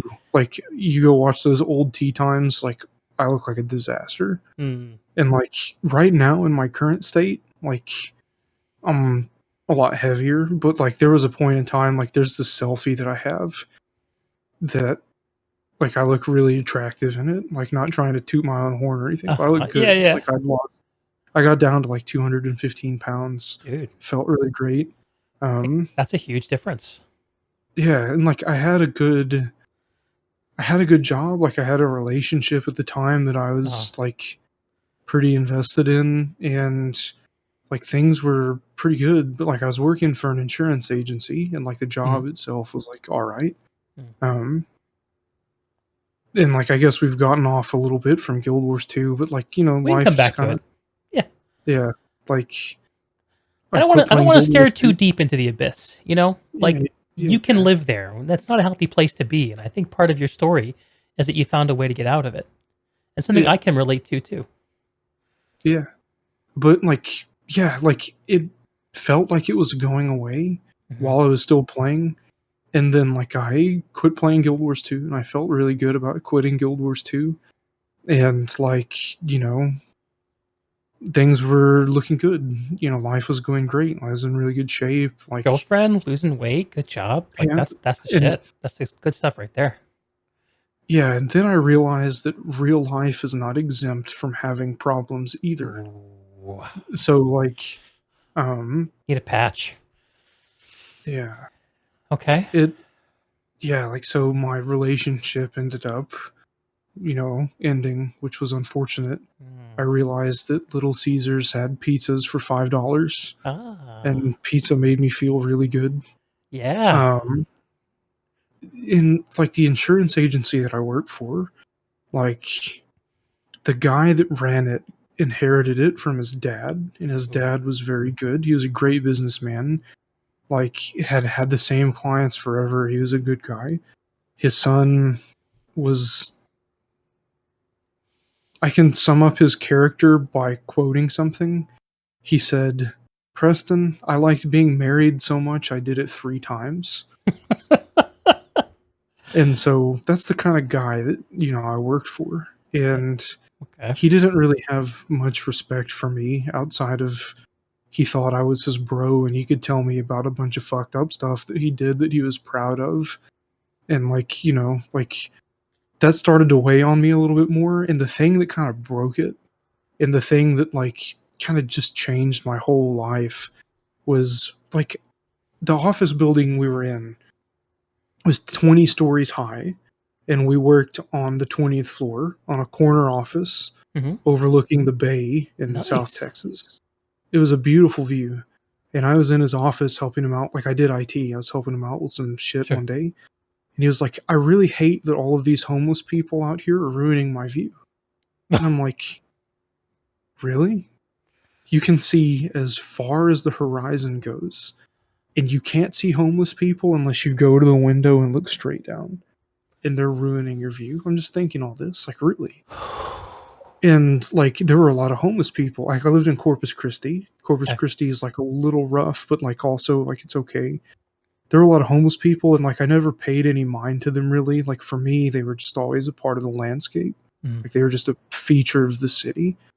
And then like there was something perversely humanizing about that. Mm. The like disdain and like hate and contempt that he had for them, that they were just ruining his day just by existing. Mhm. And so like I got so that just kind of like clicked something in me, and I became very unhappy after that point, because it made me aware. Like I'm thinking, fuck, like things are okay for me. I'm like slightly unhappy and things have started to fall apart, Mm. but like I'm in a good position in life. And so like I became very conflicted about a lot of stuff and withdrew Okay. back into Guild Wars 2. Huh. Go And I back was to like, safety. Yeah. I need my hiding place. Yeah. And then like things ended up not working out in real life. Like I exited that job, got really Mm. sick of it, left and moved away from Corpus Christi back to Denton, where I had left from to go there. Okay. And so like this is in Texas, by the way, in case people aren't familiar with this. But like and things were just kind of like I kind of quit playing Guild Wars 2 again, like was trying to like figure out what to do with myself. Mm. Like gaining weight back, like I was just like kind of lost for a while. Um and while I was at the insurance agency, like I picked up a camera and really started enjoying taking pictures, and like it started to like I've had difficulty keeping interest in anything like my entire life And you aside mentioned you from move to stuff and stuff you get bored of things. You like to yeah, do yeah, that. yeah. Uh-huh. And so far, cameras have been the only thing that has not happened, like taking pictures, Okay. because it's a way for me to express things that like I don't know how to express otherwise. Mm. And they like looking through a camera and seeing what's on the other side of that helps me see things in a way that's just different. Like you look through it and you're like, I'm looking at something like, what is this? How can I take this little moment of reality and make it into something and show other people? And it's really Mhm. cool. Mhm. So, like, I made a few attempts to like do photography full time. All of them failed because Okay. of anxiety and various other things. Like, this is also just like a little bit about me too. Okay. Like, I've dealt with anxiety and stuff like that. And like, it's very easy just to say anxiety, but like, I used to play Yu-Gi-Oh, and the reason I started playing Yu-Gi-Oh was because I was existing at home doing nothing but playing Guild Wars 2. Like Mhm. I hadn't left the house in 2 years because I was afraid to go outside, Ooh. and like I was afraid to get in my car and drive because like I'm going to have a wreck, like something bad's going to happen, like I can't Sure. do it. Sure. Like it's just safe to stay in. So I was like, I need how the fuck do I find an outlet where I can get outside and go talk to people and meet people? I could Yeah. play Yu-Gi-Oh because the people that play Yu-Gi-Oh are weirder than I am. True. That was my thought, and that was true. You were And right. so, like, I would go to Yu-Gi-Oh every Saturday, and every Uh, Saturday I would have to pull over to the side of the road, sometimes more than once, open the car door and throw up because my anxiety was so bad that it just like my body couldn't handle it. But I made myself go. I just like there were a few times that like I couldn't manage to do it, but like went, and it was awful. Lots of panic attacks in there, like lots of just horrible, awful shit. Mhm. And I don't know, like that But you stuff did it. resurfaced. Yeah, I did it, and like that stuff resurfaced with photography. And like I ran into Right. problems that I never anticipated having. Like I would deal with real estate agents. I'd take pictures of a house, Mhm. and they'd say like, "These are good pictures, thank you." And that was the end of it. I'm like, "Cool. So that's $100." And they're like, "Well, I could have just taken the pictures myself with my phone." And I'm like, "Yeah, and you could not sell the house. Like, that's $100, thank you." And they're like, "Actually, like, I could give you 50." I'm like, "What the fuck?" And so that's when I learned, like, not to deliver content to people before they pay. That's right. You That's know, right. I just thought that, and then I learned that people don't really like want to pay you. They just want you to give them stuff, and like, you get to network and you get experience, you get to build your portfolio. And I'm like, fuck this is stupid. So anyways, like the anxiety that did not help. The Right. anxiety started to come back from that. And so Wondering if like you I were even found, gonna get paid for your work. Yeah. That sucks. yeah, I found interesting ways to deal with it because I was like, how do I learn to be less socially inept? Like I'm good at talking to people on a webcam. Uh-huh. Talking to people in real life is a different story Oh, because yeah, there's there's a body lot more body language. language and context and distractions, totally different. Yeah. So, like, I was not very good at that, and Okay. so I thought, "How do I get better at this? I should go to used car dealerships. I should pretend to buy a car. I should lead the used car salesman on, and I should study them and learn from them, and that will help me get over my anxiety, and that will teach me how to interact with people." So I did, Holy shit, and, and like, did it work? yeah, like, I'm pretty good at talking with people now, Fuck. but That's in, like, a heated amazing. situation, like, this is the kind of person, like, I'll realize eventually that there's some problem or that I'm facing some difficulty, Uh-huh. and, like, I'll realize in my head, like, I can either just fucking give up, and I can just, like, deal with life, and life can be shit, and I've lived through enough shit, whatever, or I can fucking, like, go try something. Maybe it doesn't work, but I tried, Mhm. and so that's just kinda, like, Yeah. where I went with that. Feel free to, Yeah. like, interject or, like, Oh, ask me any questions. I have a I'll few just keep. thoughts, but this is an incredible story. Like, Yeah. it's actually, it's really interesting you mentioned anxiety. I talked to, a streamer a couple weeks ago on the show, um, who he actually is formally diagnosed with generalized anxiety disorder, and he described a situation that sounds a lot like yours, like, goes through periods where he can't leave the house, pukes a lot, like, just he got himself into a situation once where he literally would not leave his aunt's house because he had so much anxiety, like, he wouldn't leave her side, like, it's serious, but I think I your story about how you kind of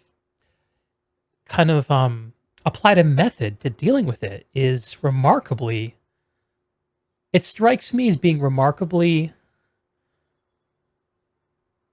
self-observant, like, to be able to understand that if you just keep doing what you've been doing or keep doing what feels safe, that you'll never solve your suffering. You'll never overcome your suffering, and you have to try something.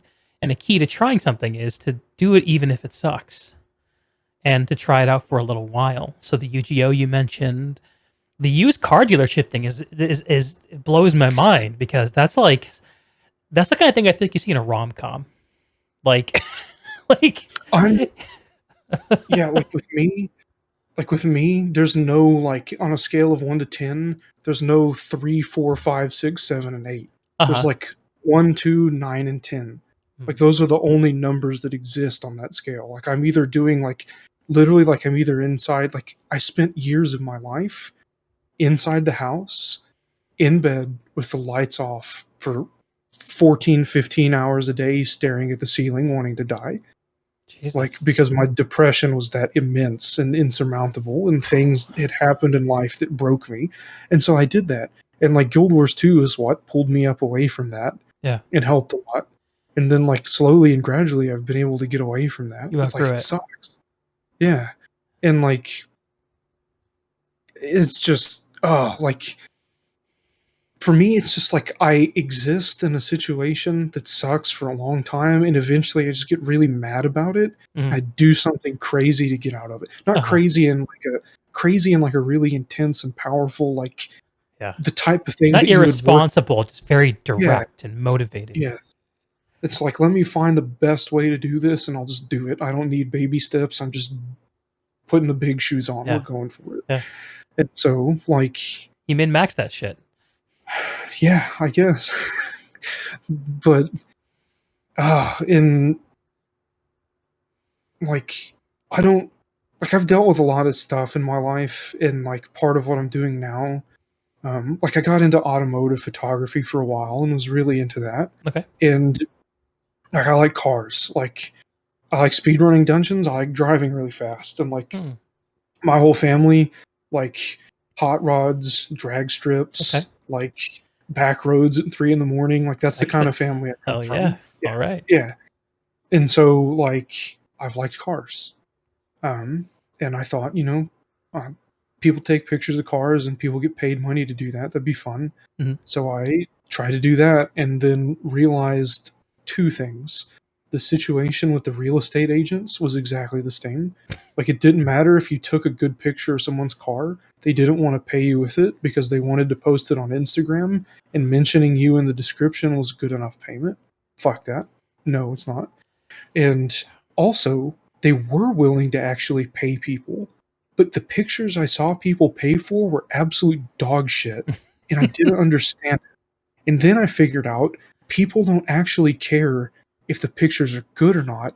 They'll pay you to sit there and ask them questions and talk about their car for an hour. They just want a And so, friend. yes. So, like, I've taken pictures of people's cars that are really good, and I've not made any money from them because the person's like, "Well, sorry, bro, I don't have the cash. I just spent $700 on parts." And it's like, you could spend $700 on parts, but you couldn't pay me $100 to take some really nice pictures that you'll have forever. Okay. Like, you couldn't even pay me $60 because I was willing to cut you a deal. Okay, fine. But like suddenly you start asking somebody questions like, "Oh shit, bro, what kind of exhaust is that? I've never Uh-huh. seen one before." Uh-huh. They're like into it. They're like, "Yeah, where do I send the PayPal?" Huh. And it's weird. So like, if any of you are trying to get into photography, like it's literally like it. I would go so far as to say, like, if you can put a camera, like if you can get a camera and get a decent lens and just set the camera on full auto and just like take pictures and have no clue what you're doing, Uh-huh. if you can do that, but you're really good at talking to people and making them feel special, you could be a successful photographer. Like Yeah. people would pay. Sell They don't care yourself. if the picture's good or not. Like that doesn't matter. It doesn't matter. No, I think It's you're weird. right, man. Like I've seen it in my own experiences in the tech business. Like sometimes the sale is not about the product at all. It's about the people. Do you Yeah. like each other? Um, and if you don't like each other, it's really hard to overcome that. Uh, but that's a pretty cool life lesson you stumbled into there. Yeah. And so that left me feeling very unfulfilled because like to me it's an art. It's something I want to be good at and Mhm. something that I want to master one day. And like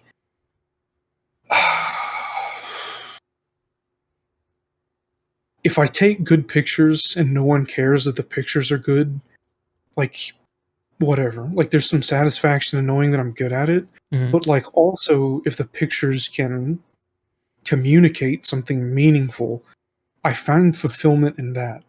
Hmm. And like I when I lived in Corpus Christi, after I had that conversation with my boss about homeless people being an eyesore to him and I hated it, Yeah. like I got really like I was like, I want to take a picture of homeless people. Like and I was terrified to do it. I was terrified just to like I put a zoom lens on and would try to like zoom from across the street and Right. like frame it poorly because I'm like, I could be here for like 2 seconds and someone's gonna see me and oh no, fuck. Right. And like I'd run away. And like then like this was at the end of my relationship. Like the end of my relationship was going to Hawaii with her for a week. which is like, it was probably about 2 weeks, which is like, that's like the cool part of a relationship. Yeah, it seems cool. But like, basically, the entire time we were there, we kind of just like figured out that the relationship was probably going to be like done, and that we Mhm. were probably going to go our own separate ways. And like, So it was mutual. that, I get, like, I mean, I didn't want it to be. And like, I tried to like make things work, and she kind of like tried to like, I Tried don't to know, go with it. whatever. Yeah, but it just didn't work. And we didn't Mm. like it just needed to end. And so it ended. But I went out in downtown Honolulu with my camera with a 35 millimeter prime lens, and I was like, I feel really anxious, but I'm gonna walk around and I'm just gonna take pictures. I noticed something, and I saw, and like, I see Pibble in stream chat Yeah. right now saying that you're a ex homeless person, which I'm glad that you're an ex homeless person. Yeah. Um, it was very like, I just Shout out started to to Pebble. notice for the, He helped me yeah. overclock my RAM recently. So he's Oh, my tech angle on overclocking. the first time I tried to do that, I broke my Alienware laptop Oh, the day I ouch! got it in the mail. The first thing I did was overclock the RAM, and I broke it before I even like loaded the operating system. I went into the box. Anyways, Did you call a pro all three gamer of us move? have, yeah, it was great. It's stupid. But like, I noticed that that there were people. Uh-huh. And like, for me, like, up until that point, they had just been a part of the city and just something that was around. Right. And like, I'm looking at them through like a viewfinder and a camera, and like looking at them move and looking at them just stare off into space. And like, I walked up to a guy and just talked to him for a little bit. Mhm. And I asked him, "Hey man, can I take your picture?" And we just talked. I don't even remember what we talked about. Like, I don't remember his name, Mhm. but like, that was very it was a very powerful experience. And like, that inspired me. I'm like, fuck, I love street photography. Like, I'm gonna just see what I can do. Like, I'm Mhm. just gonna take pictures in black and white. I'm just gonna see like what I can crank out and if any of it's good. And like, some of the stuff that I took is some of the best stuff I think I've ever taken. There are a couple pictures that I think are phenomenal. A lot of the stuff was just absolute trash, but I thought it was really good at the time. Uh-huh. Um, and like, it was just me, like, with the thought of like the relationship being over, and like hating my job, and like having my whole like worldview like shattered into pieces, Mhm. and like just walking around with that damn camera. And it's just like, fuck, like, the world is much bigger and it's got a lot more problems than I've thought about. And so like, anyways, like, I got back to Corpus Christi, like, was really like afraid to get involved and do anything, but I was really curious. And then like, I got back to Dallas and didn't really do anything like for a while, but it had been in the back of my mind. And like, I Mhm. went out and like dabbled in street photography, a lot of cars and like other stuff. Didn't find anything particularly fulfilling. Um, so I went out to downtown Dallas one day and walked around and saw a bunch of broken people, Mhm. um, a bunch of people that didn't have anywhere to go. And I just spent some time talking to some. And then I realized I should probably get a GoPro and a microphone, and I should probably like find a way to like rig that up so I can talk to people and like record it sometimes. Mhm. And on my YouTube channel that I have, um, there's a video I have talking with a guy named Dallas that was in Dallas. Mhm. Um, and he made a comment in that. Like, he came up behind me and caught me off guard, and I was really anxious, and you could hear my breathing being really heavy. But in the video, he's just like, man, like, you see all these people, like, they run away, run away. He's a homeless person. They whisper and they make fun of him and laugh, Mhm. and they run away from him, and they're they cross the street when he's on one side of it. And he says, Right. man, like, I'm not a killer, I'm not a rapist, I'm not a child molester, I'm just hungry. I'm homeless. Yeah. And like, that really, like, I just kind of like, whatever was inside of me that was built up came apart. Like, I didn't cry, like, Yeah. nothing, like, there was no outward expression. It was just like the inside of me just like collapsed. Yeah. And I was like, fuck. Like, and the more time that I've spent out there and like walking around and talking to people, like it's become something that I'm like so overwhelmingly fascinated by. It's like consuming. Like I work like Oh. I have a job that I work part time and I make like no money because like I want to like figure out like what I can do and like how I can go out there and do shit. Mhm. And it's just like it's like there's this whole society that's next doors to ours. And like there are a lot of bad people out there. There are a lot of people that are just like they see spaceships and they'll tell you like I talked with a guy that he told me that he sat outside of this building because like the guy up in one of the floors in one of the rooms like kidnapped his wife and he was trying to figure out how to get up there. Like I talked to a guy that said he was at the crucifixion of Jesus. Like there are people out there with problems. Yeah. And then there are people out there that just want to get out of it and like they don't Yeah. know how. And it's just like they're the same as the rest of us. They just don't have anywhere to go. Yeah. Like, they don't have anywhere to sleep. They don't like they wake up in the morning and they think like, what am I gonna eat today? Mhm. Like some of them probably think like, who am I gonna have to scam for $20 so like I can go to the next town over? Like how do I get a Greyhound ticket? Like they think about stuff that like we probably don't think about like ever. Like Yeah. I don't think I've ever had to worry about like I've had to worry about like is the person at Whataburger in the drive-through gonna think that I'm fat whenever I've gone there at 3 in the morning? Like I've never thought like, do I get to eat today? Yeah. And so like it's just been like I don't know, and it's made me think of a lot of other shit too. Like there are probably people out there like nobody ever told me that I could do anything cool. People told me that oh you're smart, oh you're gonna be successful, oh Okay. you're gonna like you'll be good at computers one day. Like my teachers would tell me that in high school. Nobody like it was about like you could be good at school. I hated school and Mhm. like I wasn't good at school. But like nobody ever told me that like having a camera was an option. Mhm. Nobody ever told me that doing anything creative was an option. And Mhm. like my girlfriend is like in the like my current girlfriend, like I care about a whole lot. Like she and I have an incredible amount of similarities and overlap. Mhm. Where like nobody ever told her that like being creative was okay or cool. And so Mhm. like now I'm fucking thinking like I've been thinking for the past like month or whatever, like and I saw an article from somewhere in England, like a guy gave disposable cameras to homeless people and was like, take pictures, give me the cameras back, I'll pay you some money, and then we're gonna put it in an art gallery. And I'm like, Oh. fuck, I could do that too. Yeah. Like I could hand people that maybe they're creative or maybe they want to learn or maybe they want to do something, maybe they want to make some work and sell it. And like maybe they never thought that was an option and maybe I could do something. And so like I don't know, all of this like being angry at Guild Wars 2 seems like such a dumb thing to me now. Yeah.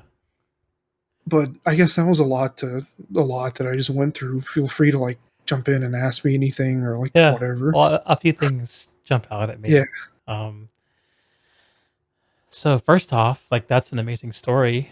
And when you were talking about that moment of having your like your inner world almost like collapse when you're having that conversation, that really was that's a beautiful moment, man. And like I think that one of the interesting thing about gamers sometimes, and I'm speaking about myself here too, um, is that games really sometimes make it pretty easy for us to wrap ourselves up in safety, right? And kind of as a result, and the downside to that is we give over our happiness, our enjoyment to a bunch of well-meaning strangers who are making this experience, you know. Um, and the logical thing to do when the experience doesn't make you happy is get mad at the people who are making it. Like get mad at the developers, mad at the publishers. I've been through my own rounds of rage about video games, and I've groused publicly about Guild Wars 2 in the past as well. But like,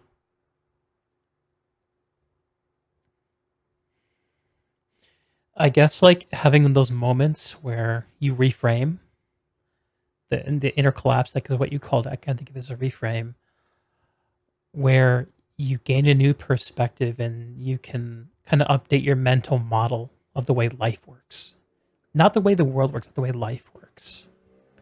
Um, I've been playing. I played a little story, little Deeg story. So at the end of 2019, I've been playing online games for 20 years. Uh, I got to the 20-year anniversary of the Christmas where my parents gave me Unreal Tournament and Half-Life and Quake 3, and I installed it on the family PC with dial-up internet, and Nice. that started my whole journey. And what a journey it's been! And there's been some real highs and some real lows, but after 20 years of doing it and enjoying it, and I finally got to a place in my adult life where like I no longer am gaming degenerately. Like I have a relationship, I have a life, I have a career, I have all these things, a family. Um, but gaming still seems important to me. But why? Why? And I had a reframing moment. It wasn't the power of what you're describing, but like realizing I could talk to people, like what you and I are doing right now. Realizing I could talk to people and try to find out how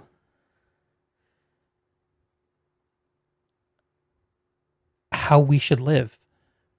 Like that's what I see this as. We're all collaborating, and we have the shared baggage of gaming. Um, one of the things that my wife and I like to joke about sometimes is shared baggage. Like, we're both big people. You talked about that too. Like all the same roads about weight. I've been down those roads, on them right now too. Um, Lots of other things too. Both have a musical upbringing that we share, which gives us a lot of joy. Um, and One of our favorite, like, indulgent pastimes is to come together and watch an episode of Star Trek. The crappiest, shittiest Star Trek, as long as it's not the new ones. The new ones are so bad. But I really I just really want to thank you for sharing your truth about that story. It's so powerful and it reads to me so clear. I just want to relate to it. Um, but Maybe I could ask you a couple questions about it. Yeah, go for it. So you said that you didn't know you could do that. You didn't know you could be creative, and that you had been kind of told a story about yourself growing up that didn't include this. I wonder if I could ask you to elaborate on that a little bit. Yeah, so I grew up in church, Southern Baptist. God is important. Go to church on Sunday. And things are very rigid. And my dad is a very logical guy. Like, Okay. we had a rough relationship for a while, but now we're pretty cool with each other. And, like, anyways, like, my recollection of childhood and, like, the things that they recount to me, there's a lot of conflict in how they overlap and how I remember them. Because, like, I don't know, like, when I got into school and, like, I don't ever remember anything being fun or cool or exciting. Hmm. Like, I just remember being afraid. I remember not knowing why, like, people didn't like me. I remember being the weird kid, and, like, I made the remark about, like, intelligence earlier, and, like, my definition of intelligence Right. is, What is like, intelligence? the most intelligent person would be able to, like, process information instantly, store an infinite amount of it, and access that infinite amount of information instantly and then spit it back out. Okay. And so as you decrease in intelligence, the ability at which you can store information, Hmm. the pool of the information, and the ability to access it and do something with it all shrink.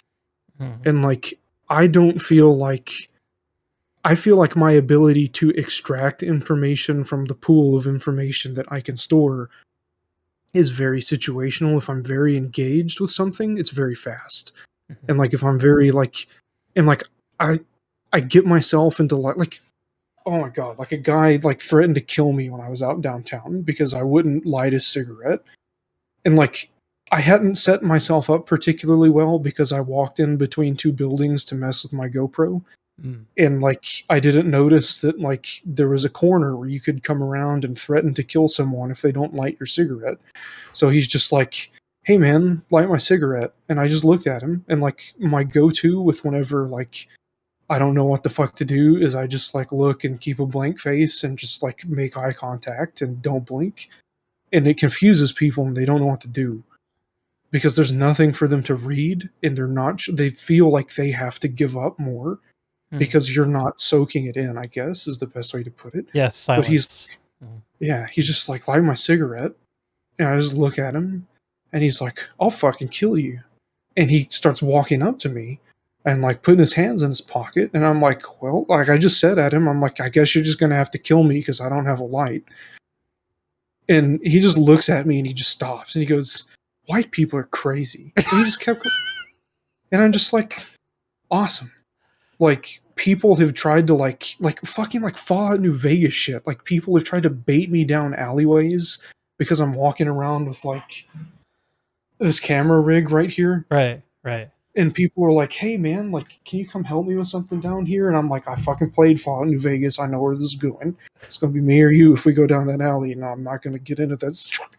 Anyways, like, oh man, like there's been some sketchy shit that's happened. Like I've seen like people get into fights, like the cops have come, like I've seen people like actually like try to stab each other and like all kinds of shit. Real shit. uh, Yeah. yeah, like it's like walking around with a GoPro in like the downtown of a big city, like you'll get some things that are interesting. Like one of the videos I have on my channel, like I got pissed on by a guy. Like Seriously? it's like yeah, he was talking to me about like he came up on me like while I'm a camera and he starts telling me about Jesus and like his drug addiction and stuff. And then he's like, at the end of it, he's just like, "Hey, bro, I gotta piss," and he just drops his pants and just starts. And I'm You gotta go, you like, gotta go. Fuck. cool. It's just like, So wow. you've Well, like, exposed yourself to some real shit. yeah, my Sorry, point in all of go ahead. this is like my ability to like process, retain, and like access that information gets better the more intense of a situation that I'm in. So Huh. I tend to seek out situations that are just completely fucking ridiculous Huh. because they're stimulating to me. Uh-huh. And so like I have like in that's all at the same time as like battling this like really shitty anxiety. So like Mm. there have been times that like I've gone out to Dallas and like I just walk around for 2 hours because I'm so anxious that I feel like I'm going to fall apart and then I just leave. Mm. And then there have been times where, like I've literally like walk up to people that are like yelling at each other. Like I have a picture on my website, um, where like I have a shot of these two people like fighting with each other, and they were literally like on a screen, like on a street corner, like fighting and screaming, and I'm just like walking up on them, taking pictures, and like I always shoot with a 50 millimeter prime lens, basically. So like you're relatively close if you're shooting with that focal length. Okay. And so, like, I don't know, like sometimes I just feel like the fear and the anxiety all go away depending on how extreme and interesting something is when it happens. Mm. Mm. But if nothing's really going on, like if everybody's quiet and keeping to themselves, then like it's just like the anxiety starts to creep out again and I just hate it and I'm uncomfortable. Yeah. Yeah, But like when the moment calls, like when there's a highly stimulating situation, like there's no room for anxiety. There's yeah, nothing to worry about. The worry is in front of you. Like you've yeah. coalesced the worry into an actual threat. You've literally like almost like literally manifested your anxiety. That's some heavy shit. I gotta think about that. I gotta think about that. And like I don't also like something else that I'd like to point out Mm. is like I don't want to make myself seem like some noble, like righteous, virtuous, like bastion of hope and humanity and everything that's good. Mm. Because like I'm really rough, like I'm pretty like blunt and honest, and I don't really like sugarcoat things. But like I don't know, like I just feel like, and like honestly, like I don't even feel like that much of an attachment or like sense of good to a lot of the stuff that I'm doing. I just like recognize that like I could be doing good things or I could Hmm. not be doing good things. And Hmm. like I would rather just try to do something good and try to help. And so like Yeah. I just want to like, because inevitably there's always someone that says, oh, like there are always critics and skeptics, and that's fine. Like I don't have a problem with that, and I Yeah. invite that. But Haters. like I just want to like I just want to say like I don't like think I'm like some reformed magical like holy like whatever you want to call it. Like You I'm aren't trying just to an toot your own asshole. horn. Yeah, like I'm just some Yeah. asshole with a camera, and I want to Yeah. do cool stuff and help people. Here's the being assholes with cameras. Yeah, here's my I got a water glass, I guess. All right. All right. Yeah, man, I don't get the sense you're trying to do this for show. Um, Yeah, look, I like what you just described about trying. If you're gonna do something, you might as well try to do something good. I wonder if you're familiar with the Ayurvedic term Dharma. Is that something you've heard of before? Something looks like no. Okay, I'll walk you through yeah, my understanding of it because I think it's similar to what you're describing. So I okay. don't know a lot about Ayurvedic medicine or Eastern medicine. I guess what I do know about it is that it takes a more of a whole body approach towards health as opposed to like a Western, which is like, what's the problem? Zero in on it and zap it, and now you're healthy. Um, but in Ayurvedic medicine, there's this idea of Dharma, and it has to do with my understanding of it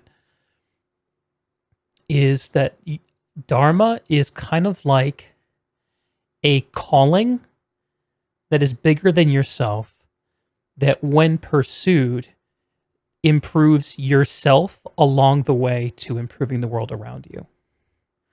Like, I kind of have this crazy idea that by sitting down and talking to gamers and developers and things, that I can improve the way that we think about games and people and talk to each other. It's kind of this crazy little thing I'm convinced of. Could be true, Hmm. could not be. I'll find out along the way.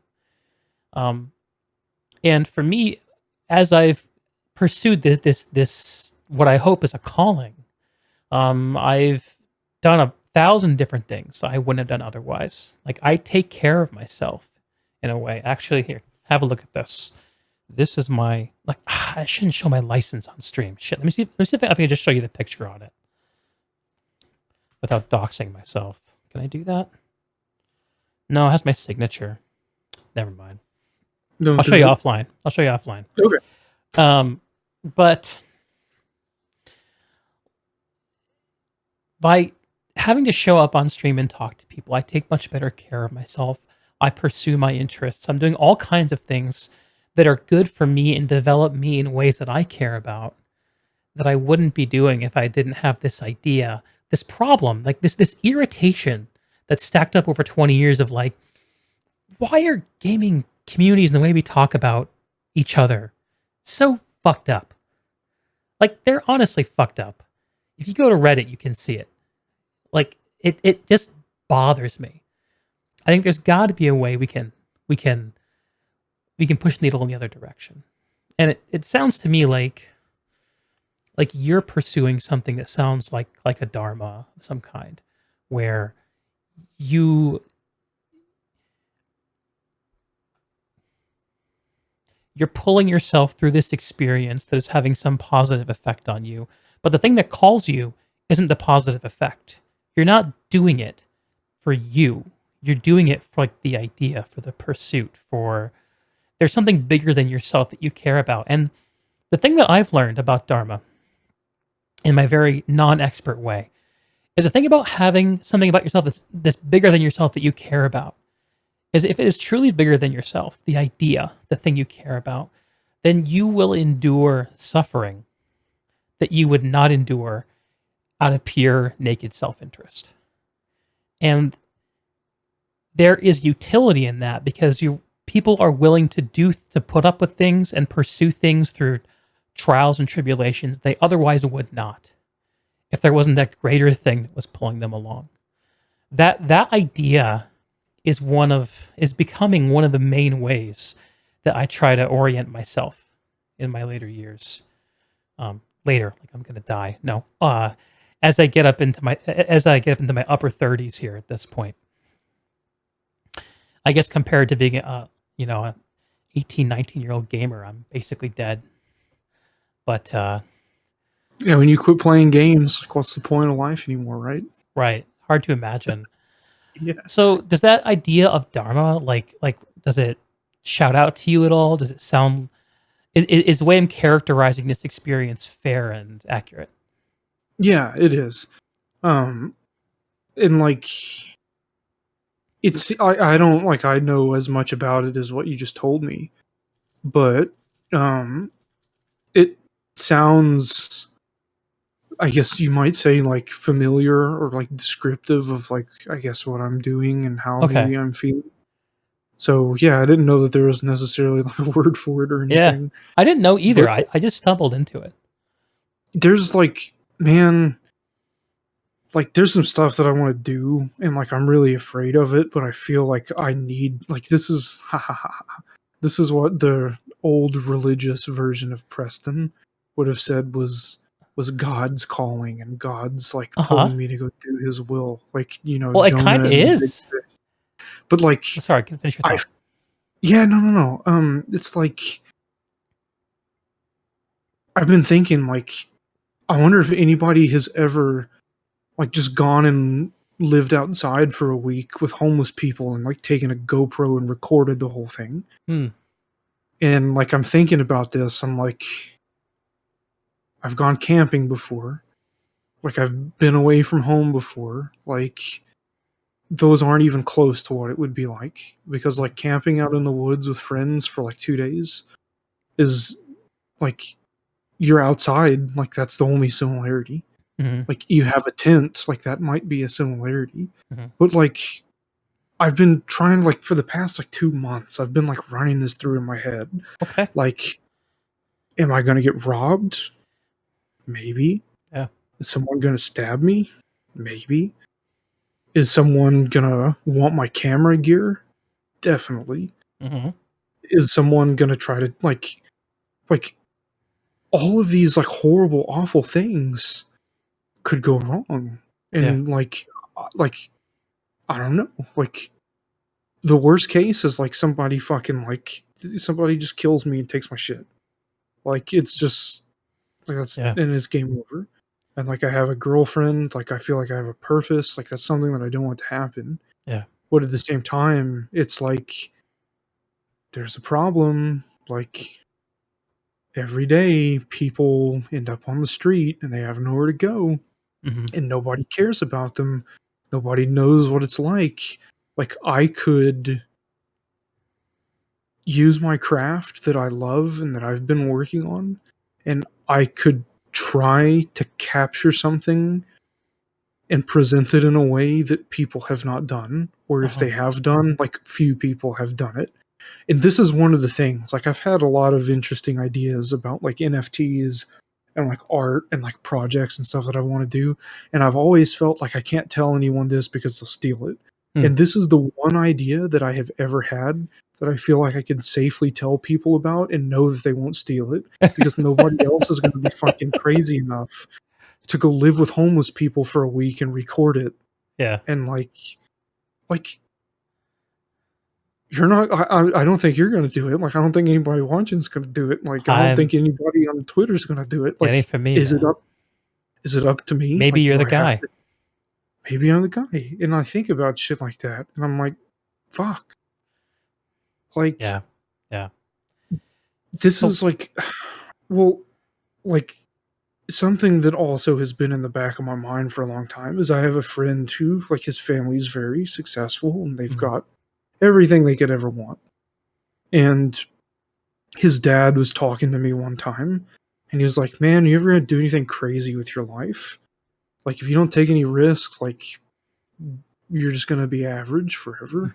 Mhm. And I'm Mhm. like, well, no, if I just keep doing what I'm doing, like, I'll get somewhere eventually. Things will work out. He's like, they won't. You'll just be average. Mhm. And so, like, whenever I think about stuff like that and like combine it with this thought, it's like there are a million things that could go wrong, but like, I don't know if I don't ever try The to do truth of it anything. shouts at you, though. I hear that. Yeah, it's like this would be big and this would be good, and I could make some real change with this, and I could do something. Yeah. But like, I And don't learn know, something like about I'm yourself along the terrified. way, I'm sure. Yeah, I don't think I would ever be scared of anything ever again if I did that. Like, I'm already not scared. Like, fear and I don't have a particularly great relationship. Okay. Anxiety and I have a wonderful relationship with each Yeah. other. Yeah. It's there all the time. Well, But like, it I don't. sorry, go ahead. Yeah, it's like fear is like, I guess the best way that I would think to describe it is like Yeah. of being unsure and worried about unknowns, and Uh-huh. anxiety is worrying about all of the knowns that could happen that are bad. Hmm. And so like I get anxious, but like I don't really ever get scared. So like I don't know, like I don't know. Like it could be, Yeah. maybe it would be a cure for anxiety and shit at the same time. Well, it sounds like putting yourself in scary situations is kind of like an antidote to your anxiety. Like it really blows it up. Yeah. Yeah. Yeah. Well, fu- the Go ahead and this ask some stuff if you've got questions. Yeah. no, I'm just thinking through like this idea you have. So you've been on this path where I love the way you laid it out. Where like you had this asshole coworker who hated homeless people, who gave you, who kind of like planted this like idea virus in your head of like this is something that is fucked up.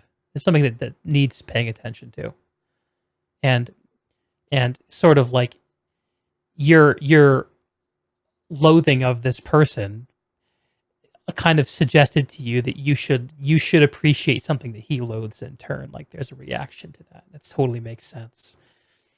And I don't know, like I hazard a guess too. There probably is some like empathy, like the anxiety is kind of like a worrying about what might go wrong. And if you look at a homeless person, you might think that that's the bottom, right?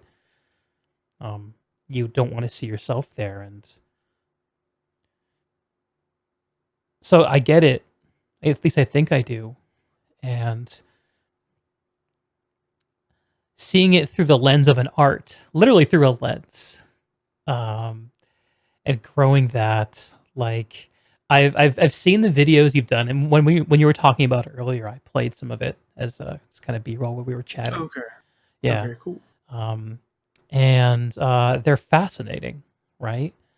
And I think as fascinating as it is to hear from people who are traditionally have no voice, right? It's also fascinating to kind of see them through your eyes. Like the part of what's interesting is the fact that such a thing would even happen, such an encounter would occur. Um, I'm not going to be the one to tell you that you should go risk your life by living under a highway for a week or whatever it is you're thinking about. But there's something about that I hear calls to you, and I don't know. Like one of the things I've learned about myself is that sometimes like I'll get attached to an idea for me that has a kernel of truth in it, and sometimes the idea that I have isn't the way it actually needs to happen. It's just the way I can understand it in the moment.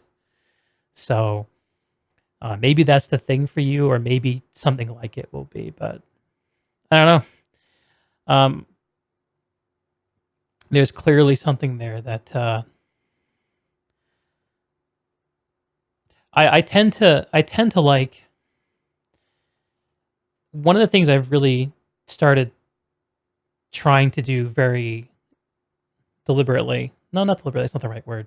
Uh, very consciously, let's call it mindfully, is try to pay attention to the things that really jump out at me in this life. Like the little things that catch my interest, like, oh, that caught my interest. Oh, this caught my interest. Oh, this caught my interest. Let's pay attention to that. Why did this catch my interest? It's very easy, especially if you have a life that has a lot of safety built into it, a lot of structure built into it, to overlook something that feels like a frivolous interest, to immediately devalue those things and say, "Oh, that's stupid. Why would you do that?" Like for me, a big part of that was like streaming. Like it's always interested me. Like this kind of broadcast platform, I think it's really fascinating. But there have been so many reasons to shout it down and not do it. Um, like literally, it's very hard for me to make time for, and it's a hard thing to gain a following with. It's just not easy thing to be successful with. Um, but like the thing about those kinds of interests and things that grab at you is I tend to see them as breadcrumbs to the truth. Like for me, where maybe it's not where I'm going to end up, but my something about me is speaking back to myself and saying, "Hey, like this maybe is the next step to something that will be meaningful in some way." Um, and actually, like one of the ways that take it on another level, and then I'll turn it back over to you to hear what you got to say is like that's one of the things that my wife and I have done in our relationship. We've been together for this will be 12 years since we've met, and 8 years since our. Sorry, is it 12? Yeah, that sounds right. Yeah, yeah, that's right. Um, and 8 years since we been married, and I think like our relationship in the last few years has kind of really been has really been informed by the mutual self-respecting process of each of us figuring out what those things we that really that really call out to us are. Um, because it's really for us it was really tempting to just enmesh ourselves and revel in the things that we shared, and we did that for a lot of years and it was really good. But for us we got to a point where it got suffocating and difficult and destructive, and we realized, oh shit, we need to grow as individuals if we're going to make this work still.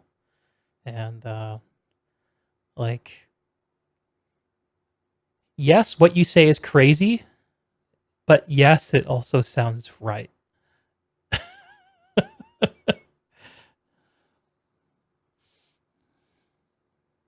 Yeah, it's I don't know, like I've got all this shit that runs through my mind all the time about ideas and things I can do. And, like, honest to God, like if somebody told, like, if like a organization that like helps homeless people, like tomorrow, like if they got in contact with me and they said, "Hey, we'll pay you $10,000 a year to walk around and like document this," Yeah. and like you have to work 60 hours a week, and like we need you to do this, and you have these deadlines. Like if they offered to pay me $10,000 a year, like I would walk away from my job that I have right now and Yeah. everything else immediately. I would just do it You like make without the a second. sacrifice to pursue the thing that The, is meaningful.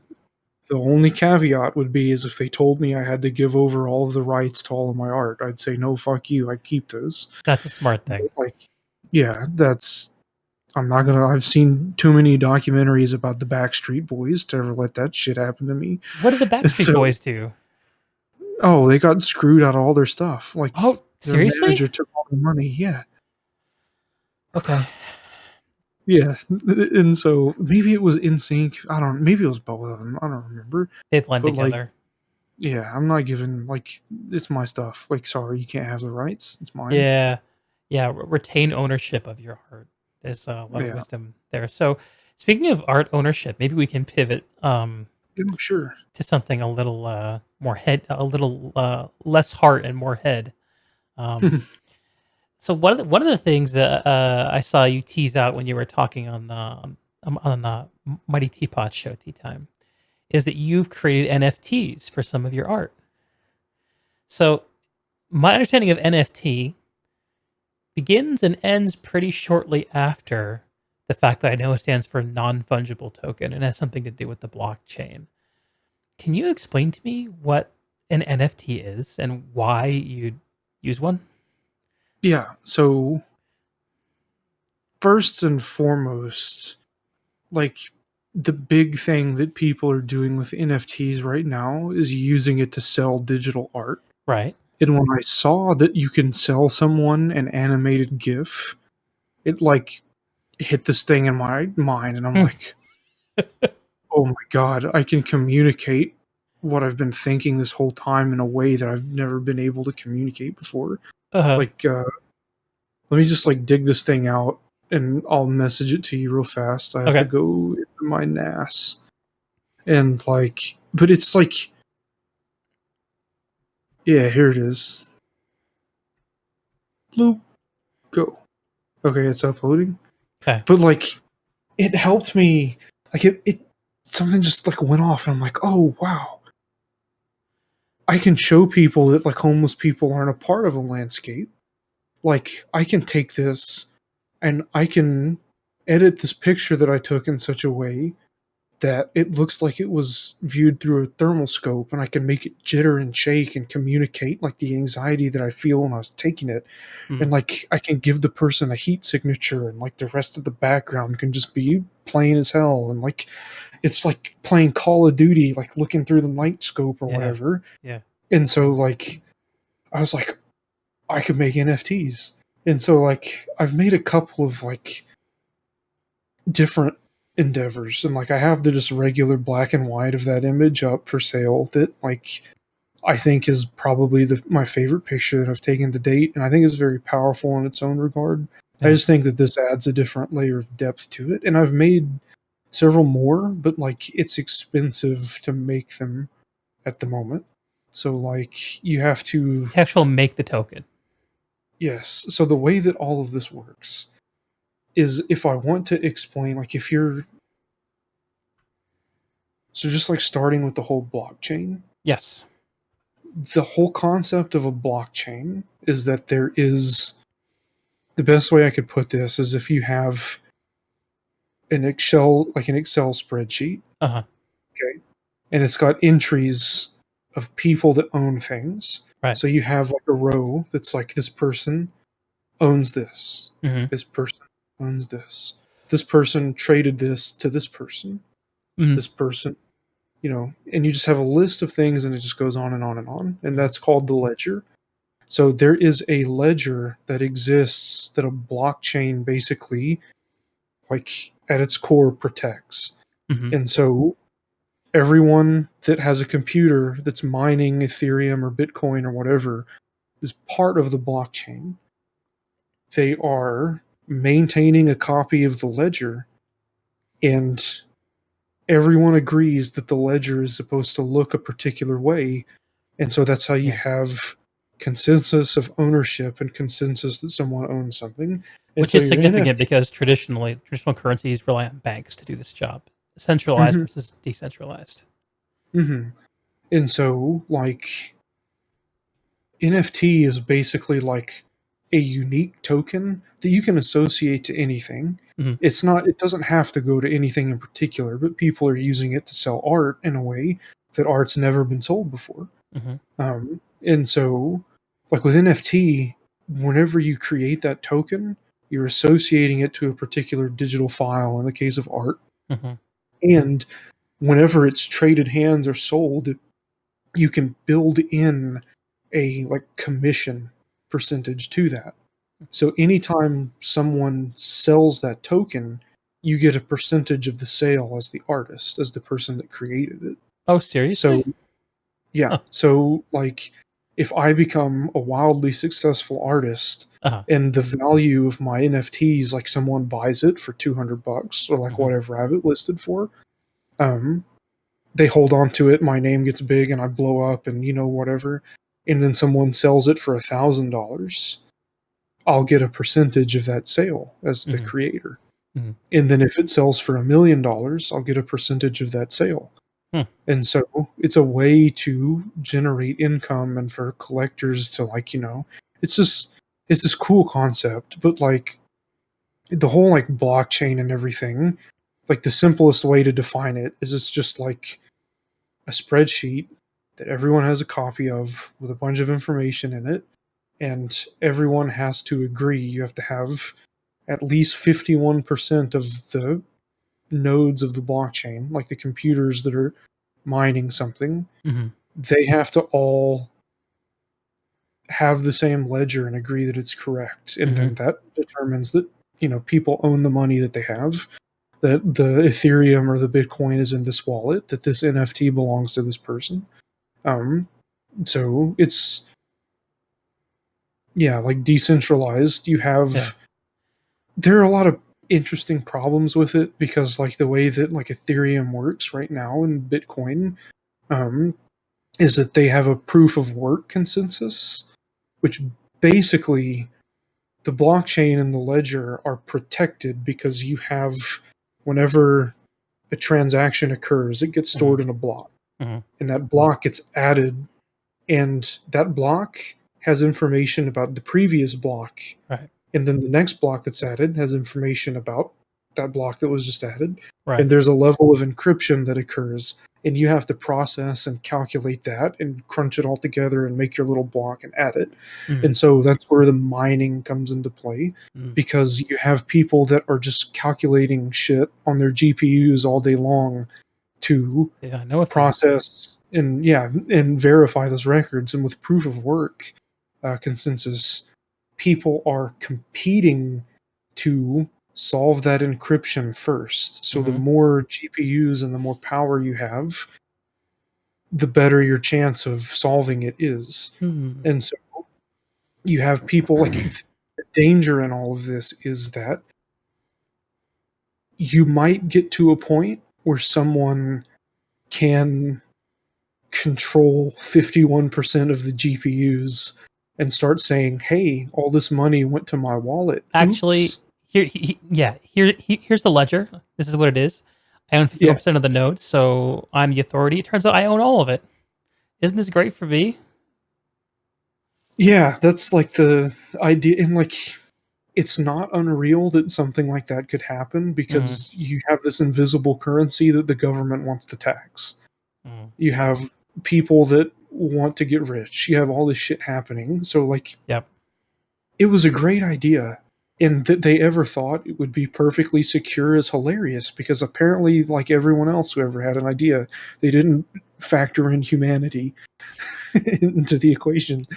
And so, Yes. it's just it's a fascinating concept. And like there was this interview that I saw about this guy hyping it up, and he's like, yeah, it's like it doesn't discriminate, anyone can have access to it, like there's no financial institution that controls it all, and like it's perfect, it's the great equalizer for everyone, you just have to have an internet connection. Oh cool, I just have to have an internet connection. People don't have that sometimes. Yeah.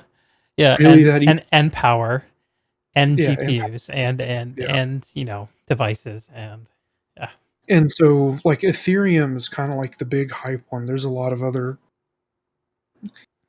little things happening here and there, and BitConnect and all that, fun stuff. What But like Ethereum, differentiates like Ethereum from like Bitcoin? Like how are they different other than being so different brands? Bitcoin is only about like processing transactions Mhm. and currency. So like it's only about exchanging money basically. It Mhm. doesn't have the robustness to do anything else. Mhm. And so like there's a finite amount of it basically as far as I can understand. I don't Yeah, know that's what with I Ethereum. understand about it. Yeah, so like the price has obviously crashed a little bit right now. But Bitcoin, as long as people Yeah. feel that it has value, the price will always trend upwards no matter what, Right. because people will have it on a flash drive and they'll lose it. People will spend it on a pizza. Like all this Mhm. shit will happen. And the number of Bitcoins will always go down. Right. And so, like, Ethereum has like this whole concept called a smart contract where it's basically like an agreement that gets initiated. And so, like, say you want to like make a new NFT that's part of a smart contract. And like I don't know exactly how smart contracts work, but that's one of the big things that it's like signing off and verifying that like Mhm. some shit's going down basically. And Ethereum has the ability to create NFTs on that network. Hmm. Um, and then you can like hook into those NFTs and you can display them on online galleries. You can Ah, like show them off, showcase your art. Like you can do it's very robust, whereas Bitcoin is not. bit more Bitcoin locked is down. yeah, sending currency back Yeah, and forth. interesting. Ethereum, you can do all kinds of shit with it. So connecting it No, back to the oh, sorry, go ahead. hold on. I said Ethereum. No, Siri is trying to do something, so I have to move iPhone. Um, I don't know why I have, but like, It happens to me sometimes where, like, sometimes when I'm talking to my wife, my phone will light up. Like I've said, "Oh, okay, Google." I won't say it too loud, because I don't want to activate everyone's phones. yeah. Uh, and I always think those moments are always like, "What the fuck? What the fuck? Stop listening to me, CIA man." Um, but anyway, so I want to connect this back if I can to um, the art, right? The digital art. So before this, you could have printed out like a Word document that says this digital art belongs to this person and mail it to them, and they could have printed it out and put it on their wall, or something, or hard drive. I don't know. Mhm. Um, so what's changed is that now that there's this Ethereum network, which can have a decentralized, agreed upon ledger of ownership. And it sounds like there's also a layer with the actual transaction where there's like the commission, which is something I didn't know about until you Mhm. just told me. So that makes it make more sense to me because it isn't just about the one time sale; it's about the future value and the resale value. Why do you think people latched onto this for selling digital art? Is there like what's the market for digital art like? Is it a fad? What do you think? A lot of it probably is, but at the same time, like there are people that are like, "Oh, I've been mining Ethereum in my basement for 5 years, and I have a lot of it to spend. I'm going to invest it in something, but I want to invest in art because that's what rich people do. They invest in art." And it's just like, well, there's a little bit of a fad where people are just like shitting out stuff constantly, Uh and huh. people have a lot of Ethereum to blow, and people are going to get bored of spending money, and people are going to get bored of making stuff because like making art all of the time is very draining because there's emotion involved in it, and when you run out of feelings, all of a sudden it's not fun anymore. Right. And people that are creative tend to get distracted and they want to do something else and they don't care about timelines, and so they might work on something for a month and decide it's not good enough and throw it away, and then like there's all this shit that can happen. Mhm. And like it's there are plenty of people that are going to lose a lot of money, plenty of people that are going to get frustrated and unhappy, Mhm. but like I don't know, like it's definitely a fad, but I think there's a lot of value and like there's like realness to it because Yeah. people have been, like selling art for a long time, but like kind of back to what I said, like all of a sudden there are these people who like they're like a college dropout. Like they figured out how to use Cinema 4D by watching YouTube tutorials, and it was Uh something they really loved. And like they made like Skyrim mods and they learned about Blender. yeah. And then they figured out, oh, I'm creative. I can make something cool and someone will buy it. And so like that's the beauty of it to me because like me as a person, like I could sell pictures somewhere, like I could sell prints, but like prints on a page don't move. Yeah. Like they don't have that third dimension to Yeah. them. Yeah. Yeah. It's Which, easy, but the thing about non-moving art is you can instantiate it. Like you can actually put it on a printed page and say, "Hey, here's the whole thing." I can point to all the pixels. I can call all the colors are there. Um, but when it comes to the motion, you need the technology. You need the device, and the device really makes it hard. Like, who owns this? Does the server own this? It's traveling across the internet. Like, um, and you think of all the people who have invested thousands and thousands of hours into making memes, um, high quality memes. Even there's a whole subreddit devoted to high quality uh, um, high quality GIFs. I guess what it is, high quality GIFs. Um, it seems to me like based on what you're saying that like the idea has always been out there that these have value.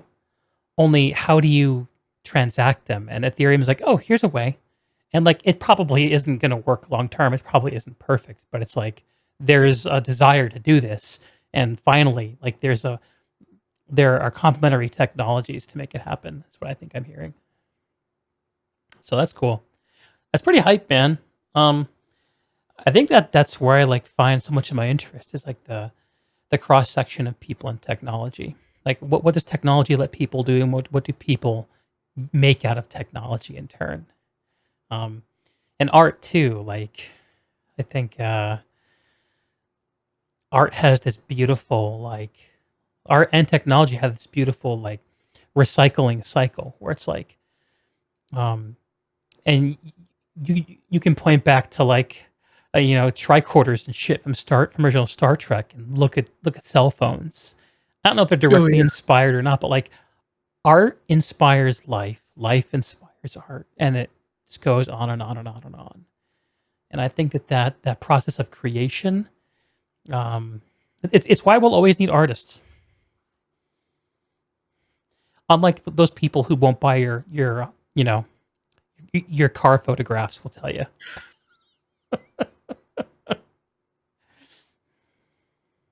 Very cool. Very cool. All right, Preston. Well, so you have an acronym at the front of your name. This is UVW. Did I get that backwards? Is it UWV or UVW? UWV Underworld video. Oh, I screwed up your nameplate. Oh, Rip, you're good. rip my face. I got it right Where's on the YouTube though,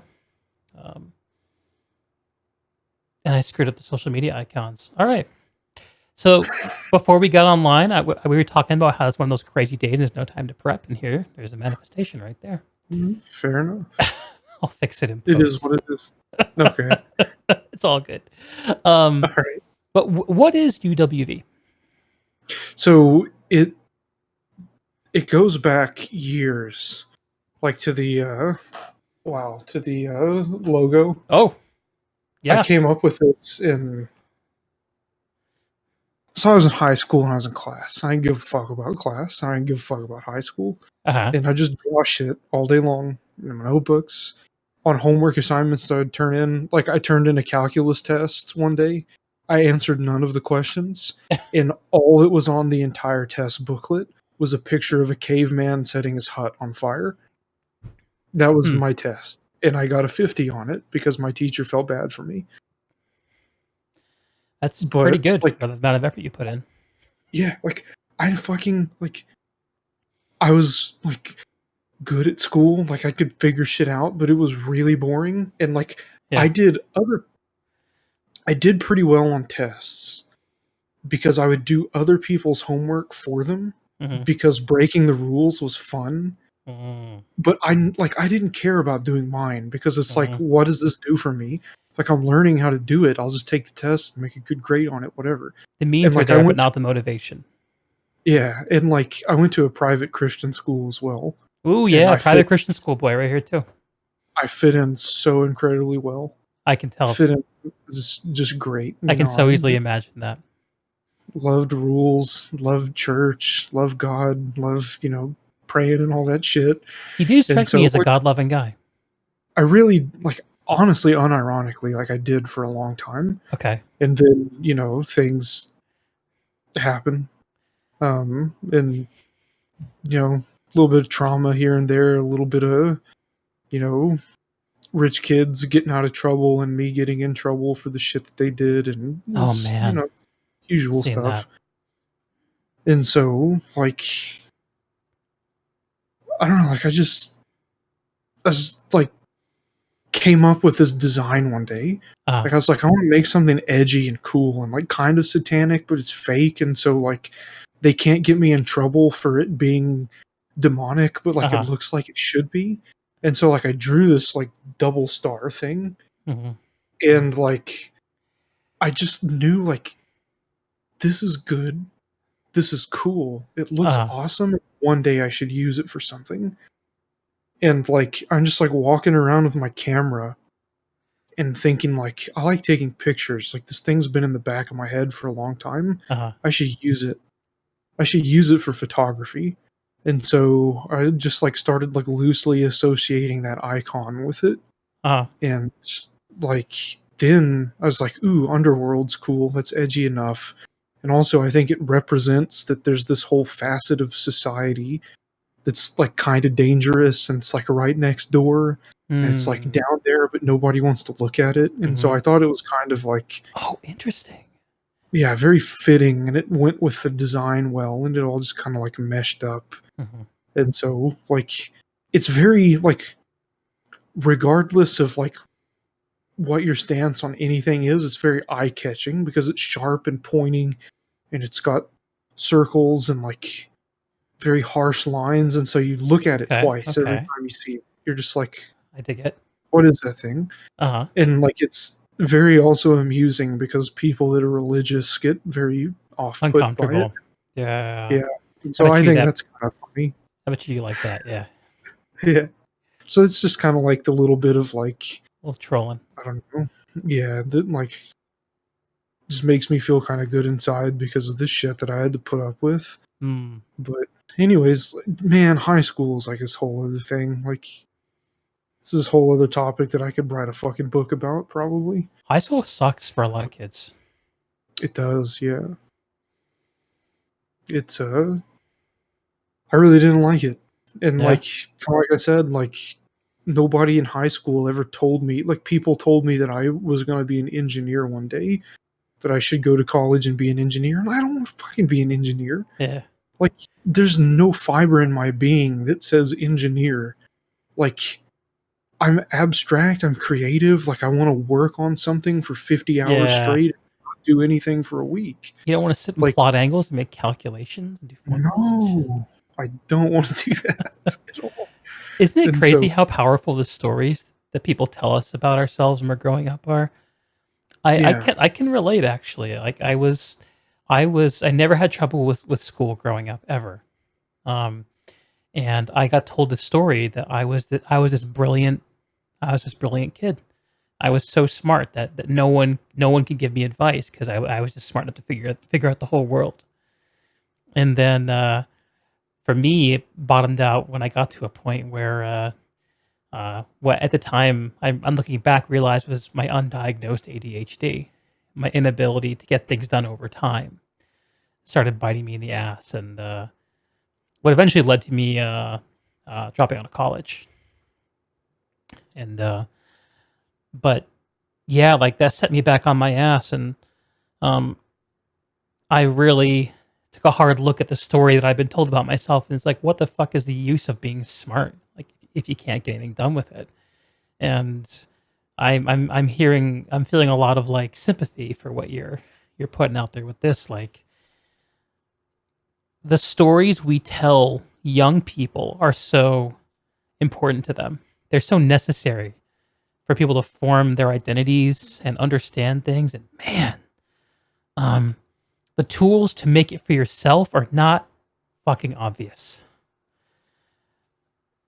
So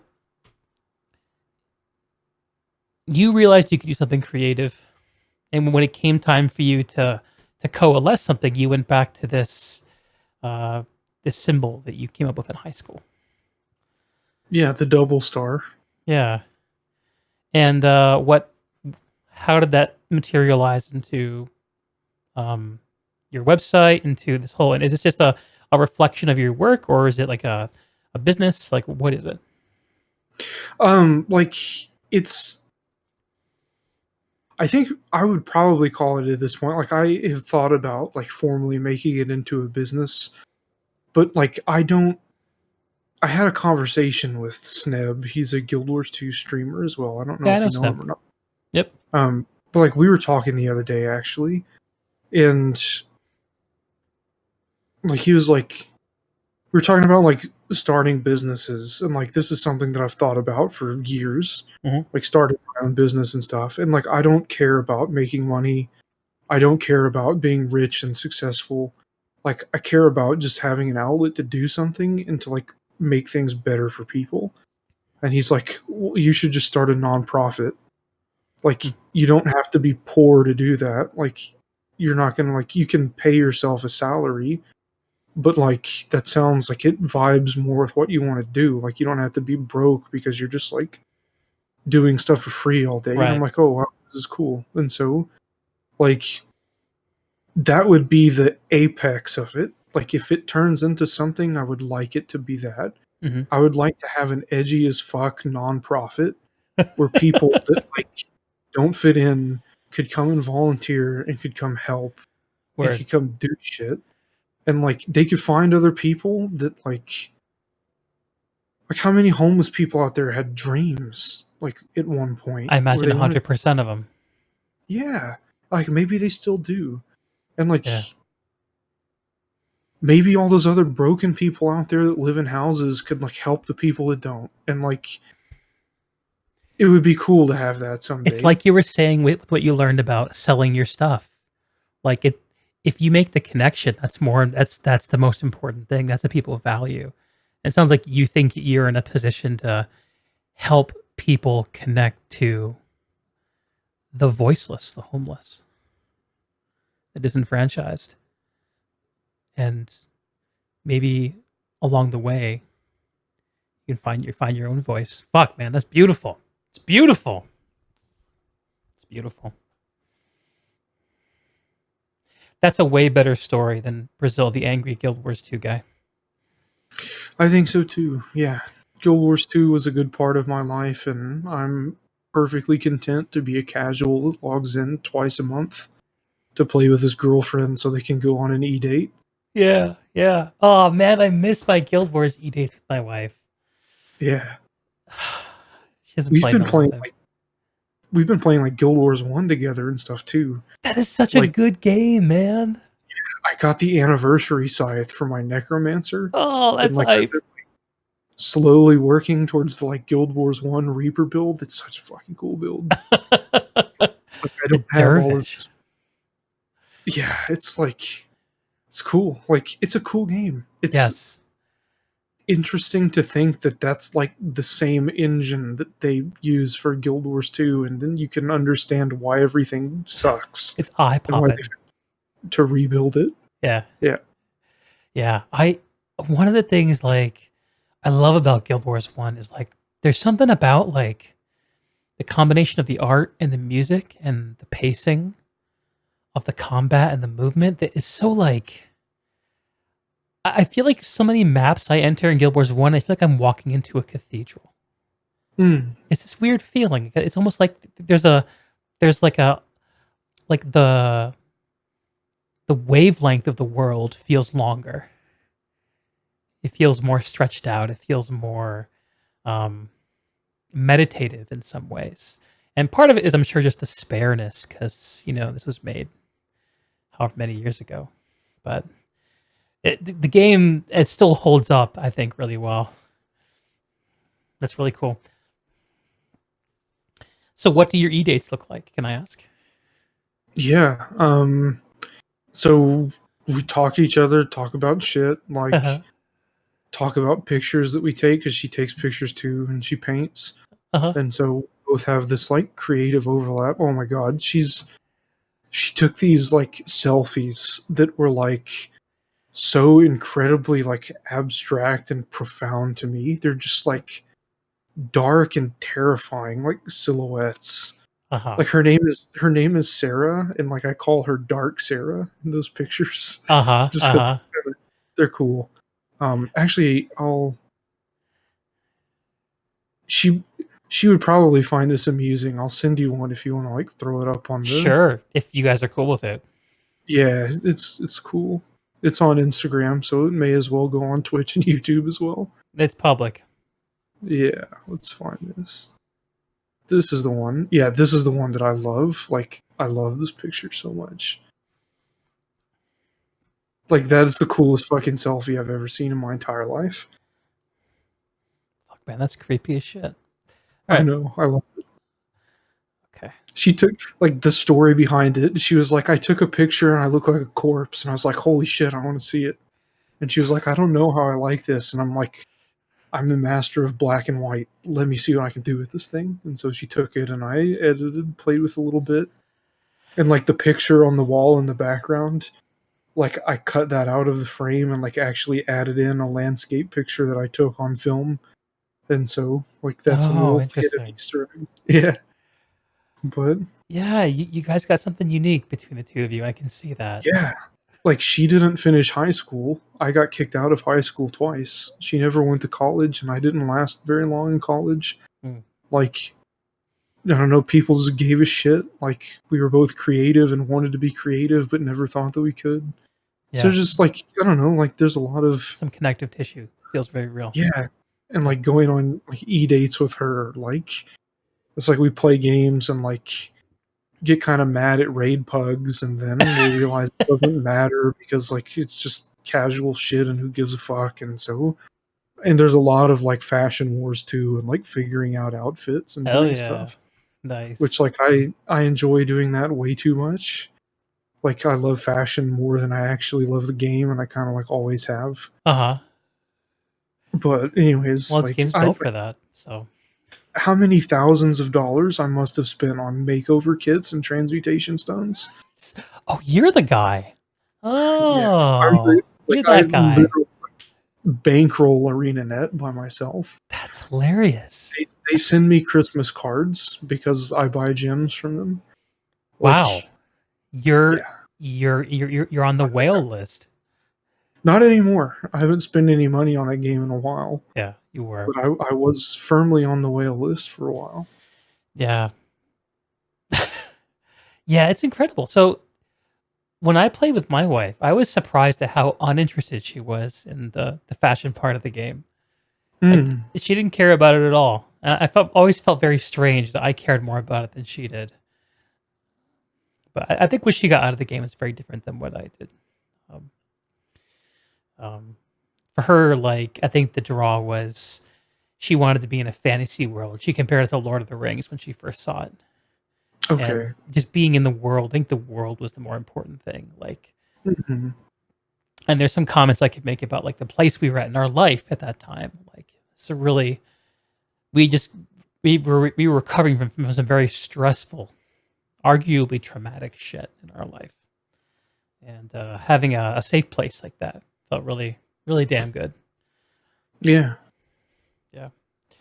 So you said these e dates. Do you guys e date because you love e dating and love Guild Wars, or are you guys like doing this whole remote relationship thing?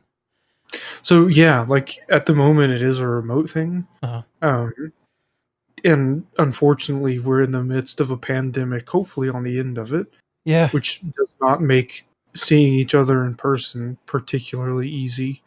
And Yeah. so, like, anyways, I live in the United States, she lives in Sweden, Hmm. and we'll just put it this way without getting into like political bullshit. I'm not a particularly huge fan of how I imagine the country is going to go in the next few years. And so I would like to just like Hmm. do my thing, help some people out, and then just like leave. Hmm. And Okay. so, like, and something else that I think would be very useful is like I want to do good and I want to document and I want to help out and I want to make change. Um, but I don't want to live here forever. Hmm. And in Sweden, they have help. Like, if you are out on your luck and turned out on the street, you can go somewhere and you can get help. You can get mental health care. Hmm. You can stay somewhere. Like they have an infrastructure set up for that. And I think it would be nuts to go from like recording people fighting and taking portraits of people like hitting each other almost and like hearing like the like what I could only imagine would be like parts of schizophrenic episodes or something. Hmm. Like I'm not a mental health professional, but it's like when you tell someone that you were at the resurrection of Jesus, like I don't Yeah. know how else to like categorize that. Yeah. And Some shit. so like I think it would be very powerful to document this for like a year or 2 years and Mhm. then go somewhere and document it where it's not even a problem, Hmm. or like a minuscule problem, and like contrast and like that, I think would really wake people to fuck up. Hmm. Like, I think if people saw that, like, in some places things aren't just like, there aren't like pieces of the society that are completely neglected, like, I think that would be very powerful for people to see too. Yeah. So, ah, man, like, and like also like at the end of the day, like, I like to keep to myself, and I think it would be cool to live alone in the snow with someone that I cared about and just take pictures of the Yeah. sunset. Like, whenever I'm, happy and feel like I've done something cool and like I've made some change, like I could retire to that and I would be happy with it. Mm. So I don't know. That's Like, a That's a really beautiful sounding plan, man. Um, no, I love it. Like, actually, what you describe about you being have doing the long distance relationship thing from here to Sweden, it reminds me of my own journey too. Because when I first met my would be wife, it was via online dating, OK Cupid, mm, and okay, we connected and just hung out. And she was studying in Switzerland. Even she's okay, American, but she's studying in Switzerland. I was living in up in New England, and we corresponded that way for a whole year before we met for the first time. And then we lived apart for another whole year after that before we just like said, "Fuck it, we gotta do this." And I just I sold everything I had, and I moved out there to live with her in her studio apartment in southern Switzerland, and been together ever since. But a lot's changed. It's you got to do those things, man. Like your friend's dad is fond of saying. If you don't do the crazy shit, maybe you don't get what you want in the long term. yeah, Well, man, this seems like a pretty good place to tie up the conversation. sure. Is there anything else you really burning to talk about?